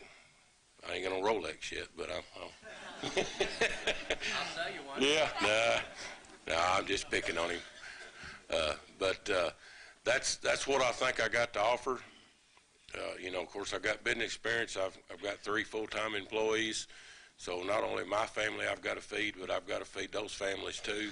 And that's something you really got to learn how to do that, because you won't be successful. But I just think that's my strong suits, and I'd appreciate if y'all consider voting for me on May the 17th. Thank you. I was going to say something. If you want to let Michael now just run through them, being he was doing his job, I think that'd be great. 3 minutes already. 3 minutes. It's 3, right? New Common Core math is 3 times 3 is 3, right? So the 30 seconds? Yes. Okay. All right. Now, I'm Michael Gordon, and I'm not going to chase a rabbit, so let's go for it. So we've got our 30 seconds going. Okay, I'm Michael Gordon. I'm a 1980 graduate of Marshall County. I'm a proud veteran of the U.S. Air Force. I'm a graduate of Paducah Community College, EKU, and I earned honors in history and political science. Couldn't get a job, so I became a nurse practitioner. I am the only candidate in the 2nd District to have stood before the voters twice countywide before, been elected coroner in 2018, and that's why I was late. Had to go out for a call. I've worked or been involved at all 3 levels, federal, state, and local governments. After the Air Force, I came home. Oh, that's right, okay. All right, so what's the first question? What one part of county government would receive more attention if you were elected? Well, I believe that ultimately it's got to be economic development. We're a great retirement community. Don't get us wrong, we are. But they don't pay occupational tax. We got to have businesses here. 27 minutes is the average commute for Marshall County and to go to work and 27 minutes to come home. That right there means that the vast majority of us that work are working outside of the county. They are taking their jobs, going somewhere, and paying those occupational taxes there. We need to bring those jobs here, whatever they may be. 30 years ago, I was involved in a local campaign, and the philosophy was then is to get 20 small businesses, be it machine shops or whatever, and have 50 employees. So if we could get 20 small 50-employee companies, and I know everybody chases that 2,000 automobile or tire plant, but I say we start chasing the small guys, the big guys will come. I mean, Murray is absolutely eating our lunch, and they don't have an interstate. They don't have a railroad. They don't have a direct river port. And it's not necessarily no one's fault. Been like that for 50 years. 53 years ago, we moved here. Dad went to Mayfield to work. It's like that. I left. My son had to leave. We all have left many times, and we've all come back because this is Marshall County, and I love it. But like I said, some of the other things that I've been involved with, I just want to pass this in real fast, is that the economic development, but we also have to have a community that's our lifeblood. So I believe that we have been involved in our community, and I've been involved for 40-something years now. Spearheaded the Vietnam Monument and everything. But like I said, if we don't bring jobs, talking about the brain drain earlier, if we don't get those jobs here, then there's nowhere for our children, grandchildren to come home to. If we're in a retirement community only, we're relying on those property taxes, and we get very little off of each property. So we need to be able to bring jobs home. And then from there, the standard infrastructure things we talk about, but we got to think outside the box, be it how to get wireless internet to everywhere, water. I talked to the mayor of Benton and have been doing some research. We can put a water plant on site in the local community for about $400,000 and then run the pipes from there. And then that's thinking outside the box, assuming the DEA and all the federal regs allows it. But at least we're thinking outside the box. They've been running aqueduct waters for 4,000 years. We got to do something different. What do you see as the most pressing needs for infrastructure or capital projects in the county? Well, I kind of answered that with the other one, didn't I? So, yeah, it is water, granted. And my dad had a 80-foot well, about 40 foot of water. But when it rained, he had one of those old, 24-inch ones. I lived out down the road at the time, and I had a 105-foot well. And it was pure, crystal clear water. But not everybody can afford an $8,000 or $10,000 well. So we have to do something about that. Like I said, we can spend $7-8 million to get water to each community. I think one of the disconnects has been that some of the, my opinion or my perception is that we have had a lot of people worried about how the county is going to recoup our money. But we don't charge tow roads to bring the county roads into the city and connect them to the city streets. So why should we, if we have to spend a lot of money to get water to our residents, then that's just part of government, part of the infrastructure. But again, thinking outside that proverbial box, we should be able to get it done in a way that is the most bang for your buck. And the same thing, is that if it's available, I know the Skynet is terribly expensive for me. I looked into it, it's $500 a month. So, you know, other people, they're saying 50 and 100. I think it's called Skynet. It's one of the programs that Elon Musk is doing.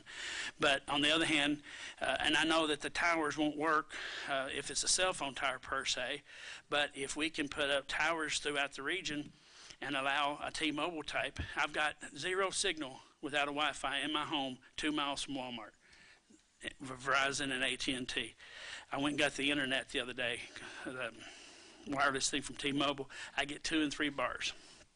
So that tells you that if we can put towers up, or whatever that is, I don't know, but we can explore that and thinking outside that box. There's no reason for the county, and I would not be in favor of spending $7-8 million of the county money to wire every house, because we're not going to get no revenue from it, because it goes to the cable company.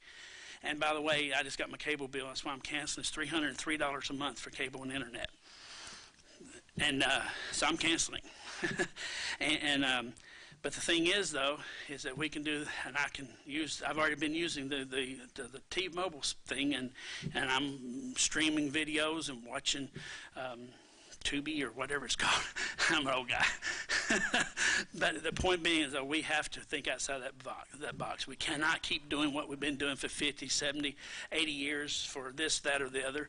I mean, the telephone's been around since, 1880, and we're still talking about wiring things. So I think we got to do something different. All right, that's good.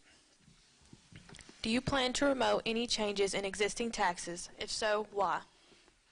Well, the first thing I would do is, if the courts don't rule for us, I would be an advocate to doing away with this utility tax, first and foremost.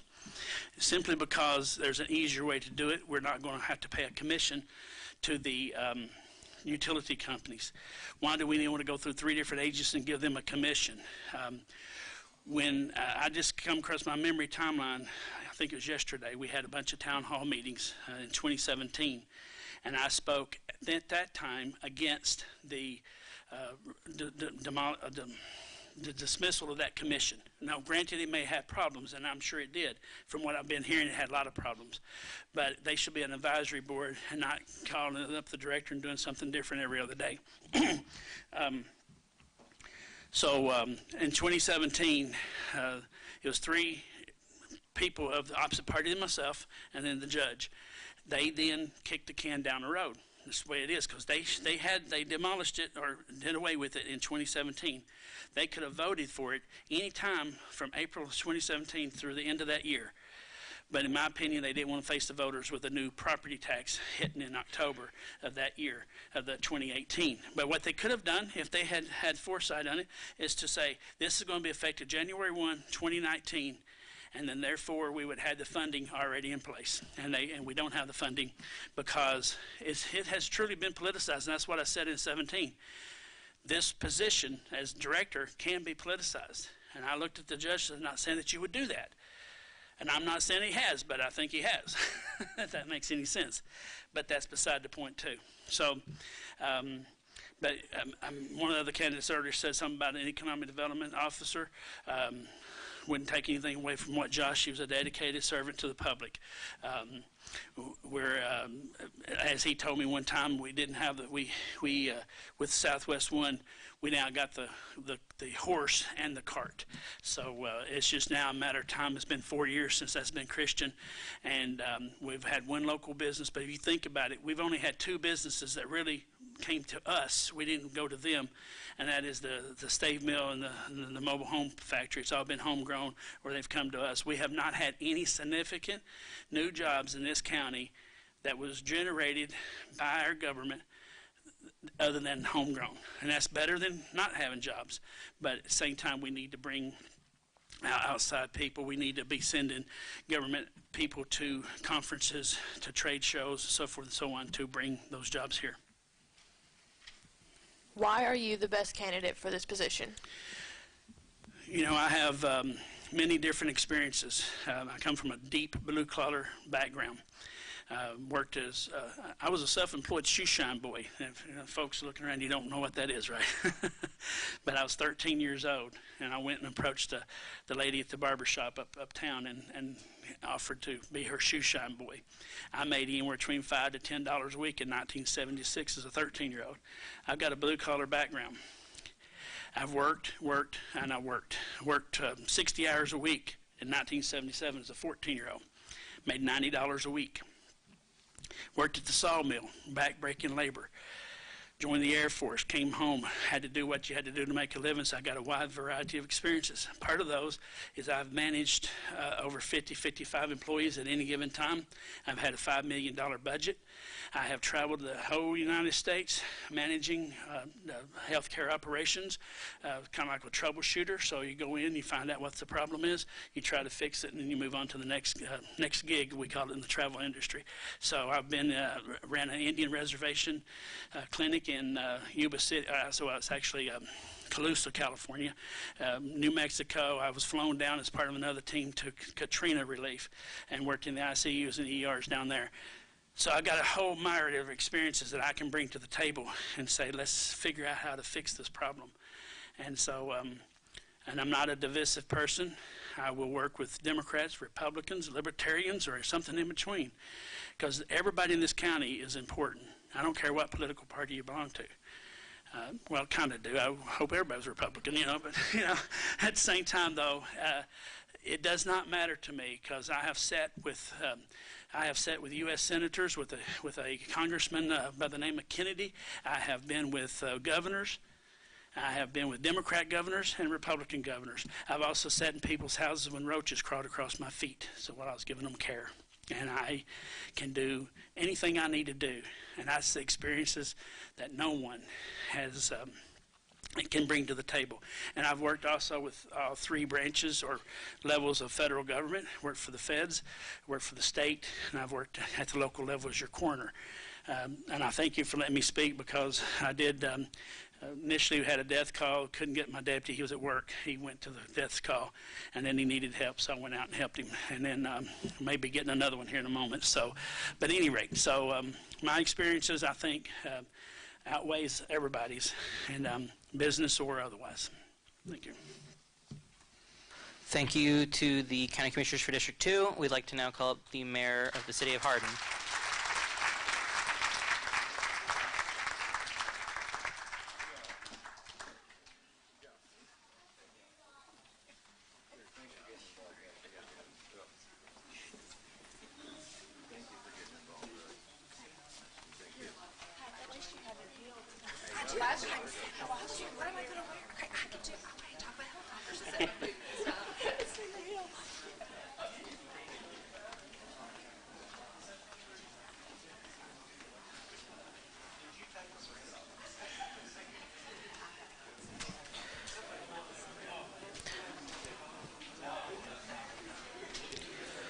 We ask that everyone please settle down.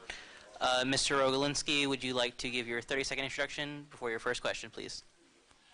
My name's Hank Rogolinski. I've been a resident of Marshall County for 29 years. I've been married for 35 years. I have 2 children, and that's me in a nutshell. All right. What experiences or qualifications do you have that make you the best candidate for this position? I have 2 businesses here in Marshall County. I have a sign business and a trophy business. They're successful businesses. I started from the ground up in 2012 with the sign business. We also do the screen printing part of it. The experience I have of taking a business from infancy and making it grow and watching it grow and get stronger every day. As the candidate for the mayor of Hardin, I would take that experience and try to move the city of Hardin farther into the future and get it to grow, try to get some businesses in there, and make it a better place to live for the people in the community of Hardin.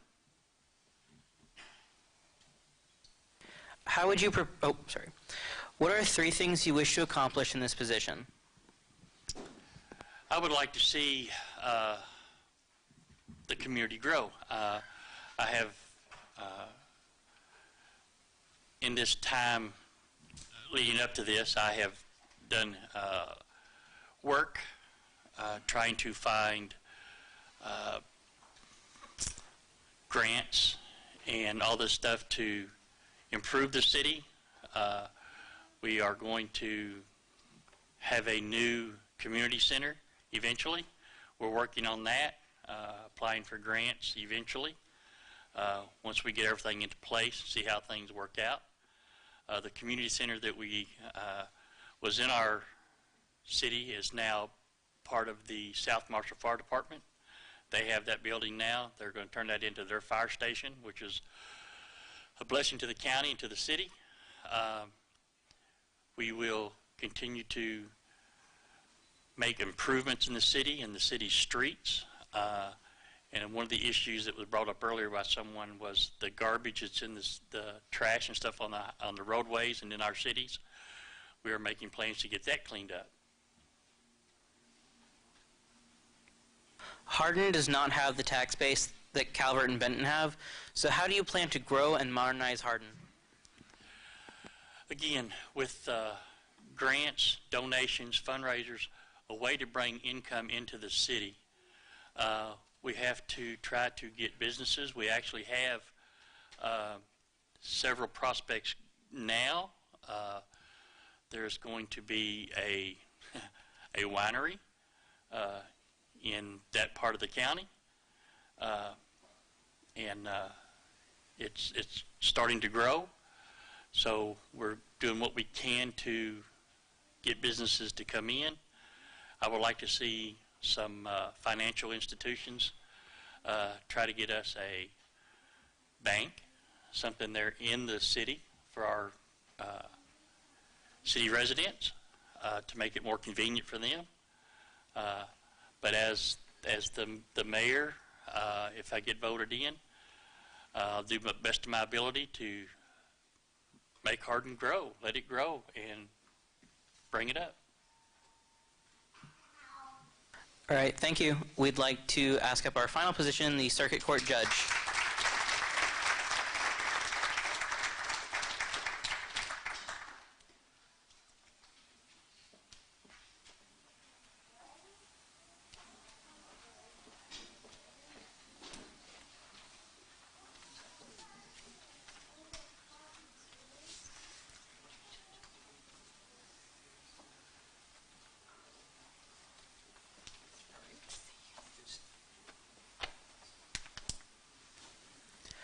Mr. Jamison, would you like to give your 30-second introduction before your first question? Thank you very much. Well, thank you all for sticking it out this long. It went through kind of quick for the number of candidates, but still a lot of time here. I'm being quiet and still. So thank you all for being here. My name is Jamie Jamison. I am the current sitting circuit judge for both Marshall and Callaway counties. I grew up in Marshall County, although most of my siblings started their education in Callaway County. Tornado took out the house in '69, and so we moved just to Olive Community, which is where I grew up. Graduated Marshall County High School in 1994, and went on to become a lawyer and judge. So.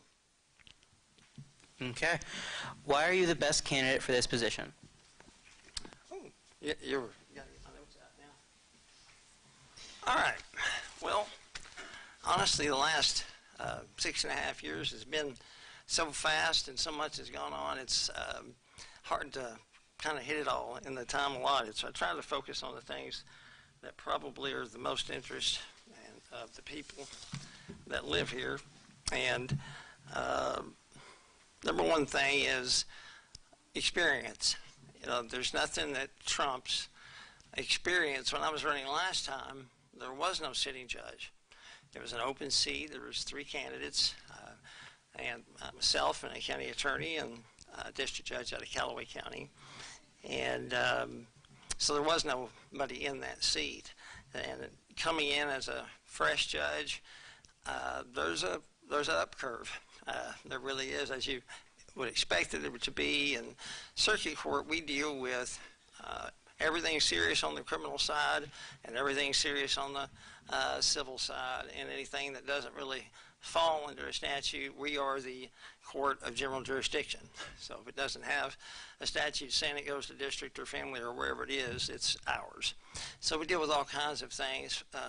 In many ways, the most impactful and related to the subjects that were going on tonight, I kind of wanted to chime in on Jailer's conversation and maybe one or two others because they're related, and that is dealing with substance abuse is where we spend our time. In the, let's just make it easy, math, 7 years, about 1,100 cases a year between the two counties just in circuit court, and 96% of those as of 2017 are all drug related. So that's all we do, as Mr. Ford and others spoke about this evening. And it's frustrating. When I came in to the job, well, first I had practiced as a defense attorney for several years, starting in northern Kentucky and then moving back home. My mom passed away. We grew up on a small little beef cattle farm in Fair Dealing, Olive area. And moving back home, it was very frustrating that the courts didn't have the resources that the courts in northern Kentucky had. So we had folks that the judge would have let out of jail. My predecessor at the time being Judge Dennis Faust, he would have let them out if there was somewhere for them to go, and there just wasn't. And so incarceration rates were very high. And so I came to him and said, you know, I think we might be able to do a little bit about this. Would you be able to work with some folks that want to do something about this? He said, sure, let's see how it goes. So we go to Riverwoods Church. I go to Riverwoods Church. And because I'd heard they've been working with people on a regular basis. Was that 3 minutes? Okay. Please just finish your sentence. Okay, I'll try and make it quick. And long story short, they ended up agreeing to start an intensive outpatient treatment program, and another one started about a year after that. And now, instead of sitting in jail just out of my court, there's 90 to about 150 people that are in those two programs at any given time. So those are people that are not sitting in jail. So the budget would be far, far worse if we weren't using those programs. Next step is inpatient, and I'll talk about that a little bit more on my next time up. Thank you. Ms. Moore, please take the podium and give a 30-second introduction. Thank you. I appreciate it. It's good to see all you guys out here. My name is Andrea Moore. I practiced law for about 15 years. My husband is Lance Moore over here in the second row. He's a local pharmacist at Lourdes Hospital. I have two little girls, Sailor and Savannah. Sailor loves karate, and Savannah loves gymnastics, and they're my life. I'm very proud of all of them. One of the main reasons I want to run for circuit court judge is that I believe impartiality needs to come back into the court system. And if you want a judge that is respectful, courteous, and impartial, I would be your choice. So. Why are you the best candidate for this position? I have had a lot of time to think about this question. Like I had put on my blog post the other day, running for a political position is a daunting task. It puts your family, when you experience wins, they experience wins. When you experience losses, they experience losses. So this was so important to me because I believe change needs to happen that bad. I practiced law for 15 years for the state of Kentucky as a criminal defense attorney. I have a large amount of trial experience. I've taken misdemeanors and felony cases all the way to a jury trial. A lot of attorneys have not done that. I believe I'm the best candidate because of 3 reasons. First, I want to put the focus back on law enforcement, and I want to put it back on the judicial system employees. I want to take into consideration, first of all, their schedules. They have families. If we start our dockets at 1 o'clock in the afternoon, they're not going to be able to get at 4:30 to pick up their children at the local school. They're going to be there till 7 o'clock at night. I want to change that. Also, I want to make sure that I remain impartial because the role of circuit court judge is a position of the highest trust. I want the public to know that I will not create boards where I name myself as CEO and I appoint a family member to sit on that board. I will not do that. I want to remain impartial as a circuit court judge, because that is the highest issue that we need to consider, is remaining impartial as a judge. I will not align myself with any one drug treatment program. I will make sure that any case that comes before me, anybody that is suffering from drug addiction, I will make sure that I consider all of those programs and make the appropriate decision based upon that program. I won't funnel all of the defendants to one drug treatment program. Now, this is a very personal issue to me. I've had an uncle and a cousin struggle with drug addiction. And my cousin, he went through 3 drug treatment programs, 3. And it took all the way, the third program finally caught on. And he was finally able to beat that addiction. However, my uncle, he was not able to beat his addiction. And we lost him. So it's very personal to me, and I do not believe that one size fits all in regard to drug treatment. Lastly, I want to remain transparent. I want to make sure that the courtroom doors stay open if they need to stay open. Thank you. Thank you. Mr. Jameson, would you please take the podium? I just want to make sure we're here for the circuit judge court race. Is that right? Yes. Okay. So what I heard there, just thought we were running for a different race. So. How would you prepare yourself to handle cases involving unfamiliar areas of the law? Well, first, I've had to do a whole lot of that. And the time when I went to run for judge, I was not far removed from cancer treatments, stage 4 cancer in my nose and neck, and I was told I probably wouldn't eat again, probably wouldn't be able to talk again, and wouldn't be able to have children.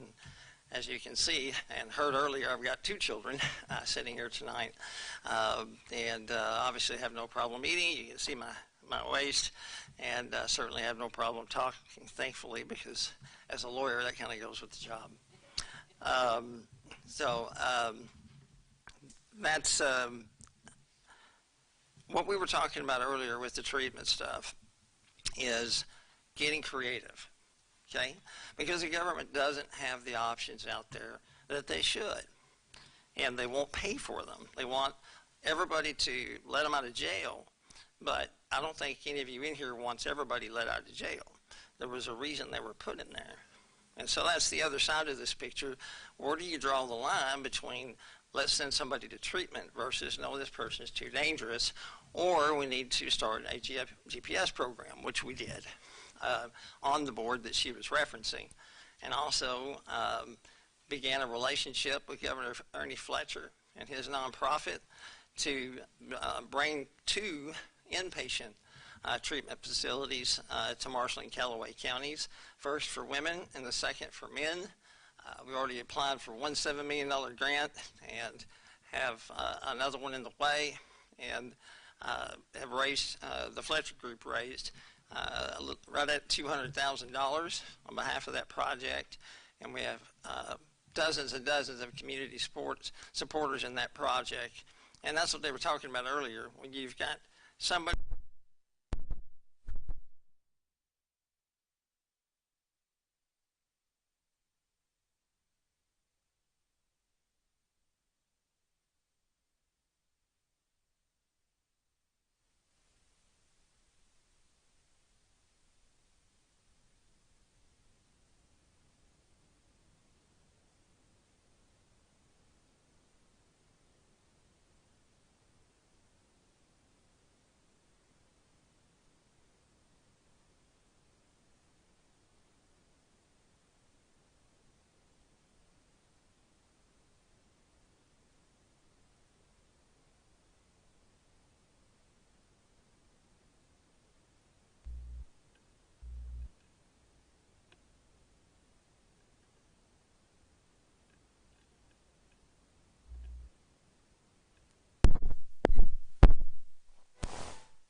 that is on our campaign committee and is supporting us. People like Carol Darnell, Chad Darnell, that's running the camera tonight, and many other people in Marshall and Callaway counties.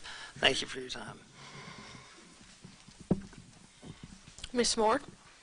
I believe the question was, how would you prepare yourself to handle cases involving unfamiliar areas of the law? Was that the question? Okay.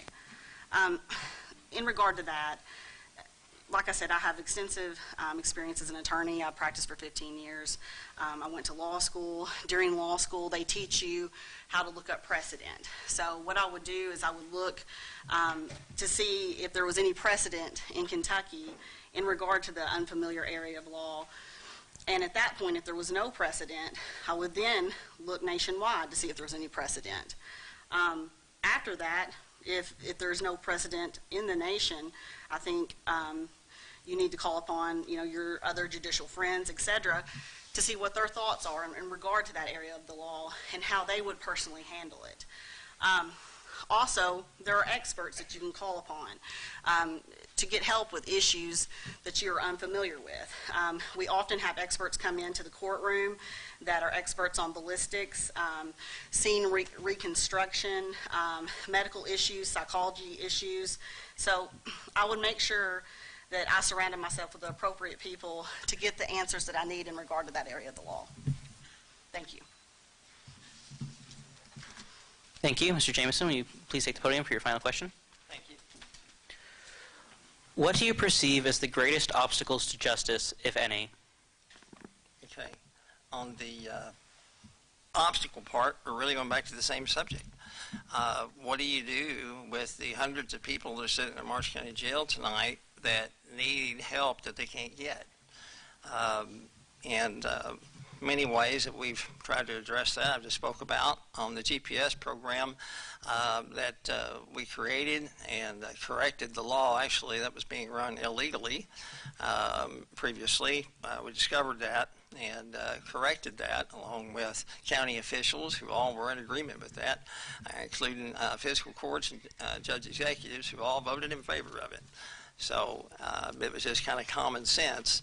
Let's see if we can save the county some money. So if people that could be out of jail, that you look at their overall history, their overall scores on risk to let them out, all those things, and they're not so dangerous that they create, they're going to come busting your house tonight, or they're going to rape somebody, or they're going to kill somebody, because those are the kind of people that we deal with, people that make those level of mistakes. Then you can put them on this GPS monitor, and one of the main differences, I wish I had one here tonight, the old ones that were being used, they had a little cheap plastic band on them that you could just reach down with your knife and cut off. Obviously not a lot of security in that. So we were able to provide a different program through that board at half the cost. So half the cost for defendants, half the cost for everybody involved, and in some cases less than half the cost, and much safer with a thick steel band that so far in over a year of operation, no one has been able to remove. And that's quite a precedent because I've never actually had that before because most people use those plastic gadgets. And the numbers are in on the first year of that board operating that GPS system, saved Marshall and Callaway County both $120,000 each. That's minimum. That's if you only talk, if you talk the numbers that they'll tell you from the jails, about $40 a day to house an inmate. That's if they don't have any medical problems, though. How many people do you think go in the jail that don't have medical problems, right? They've got heart issues, other issues. So the county pays the dime, every dime, when somebody goes and seeks medical care, correct, Mr. Ford? And the insurance doesn't cover it, nothing else covers it. It's your tax dollars. So every time we can get one of those people out on that GPS device, instead of the county having to pay for their trip to the hospital, we just save the county at least $5,000, $10,000, sometimes upward to $50,000 or more, because they have to have surgery or whatever it might be. That's a very serious situation. So that's another way that we're moving things along, and not just sitting here talking about it. You know, this happened last race. I had an opponent that said, oh, you can't open a recovery, you can't bring more recovery, that's not something a judge should be doing. But yet, now all of a sudden it's the cool thing because several of us have put the work in to make that happen. It's just inconvenient, I guess, for a non-issue during a forum here tonight. Moore. What do you perceive as the greatest obstacles to justice, if any? In my mind, the greatest obstacle to justice is that if we have a judge that is presiding that does not remain impartial. If a judge that is presiding starts a board and puts himself as president and CEO of that board and then appoints a family member to that board, that is not remaining impartial. Also, if a judge makes an alliance with one particular drug treatment program, and every defendant that gets in trouble in Marshall County goes through that program, that is not remaining impartial. To remain impartial, you have to consider all programs that exist in our community. You have to give each program the appropriate amount of attention for each individual. You can't just make a decision to say, oh, hey, this is who I've aligned with, and this is who I'm sending all of the defendants to. That is not remaining impartial. Again, you do not need to form a board while being a sitting judge and appoint family members to those boards. That it directly affects defendants that are coming through our court system. A judge's most important duty is to remain impartial and uphold the law. And if they begin to blur those lines, the public loses faith in the justice system. Another obstacle to justice is not treating experienced judicial employees with the appropriate amount of respect and consideration. We have to take into consideration their lives. If they have to stay late every single docket day, and they are late picking up their children from school or sports, what do you think will happen? They will leave their jobs, and we will be left with inexperienced employees. And each time an experienced judicial employee leaves their position, that's a hit to the justice system that we can't recover. And the last obstacle is those of us that are in positions of power, not remembering that we are held to a very high standard. We are held to a high standard. We cannot, at any point in time, abuse our contempt power and threaten to throw a law enforcement officer in jail or an attorney in jail just for doing their job. We have to remember to treat everybody that goes through that courtroom with dignity, respect, and courtesy. And that's what I intend to do. Thank you so much for your time. I appreciate it. Thank you both, and this concludes our 2022 MCHS AP Government Candidate Forum.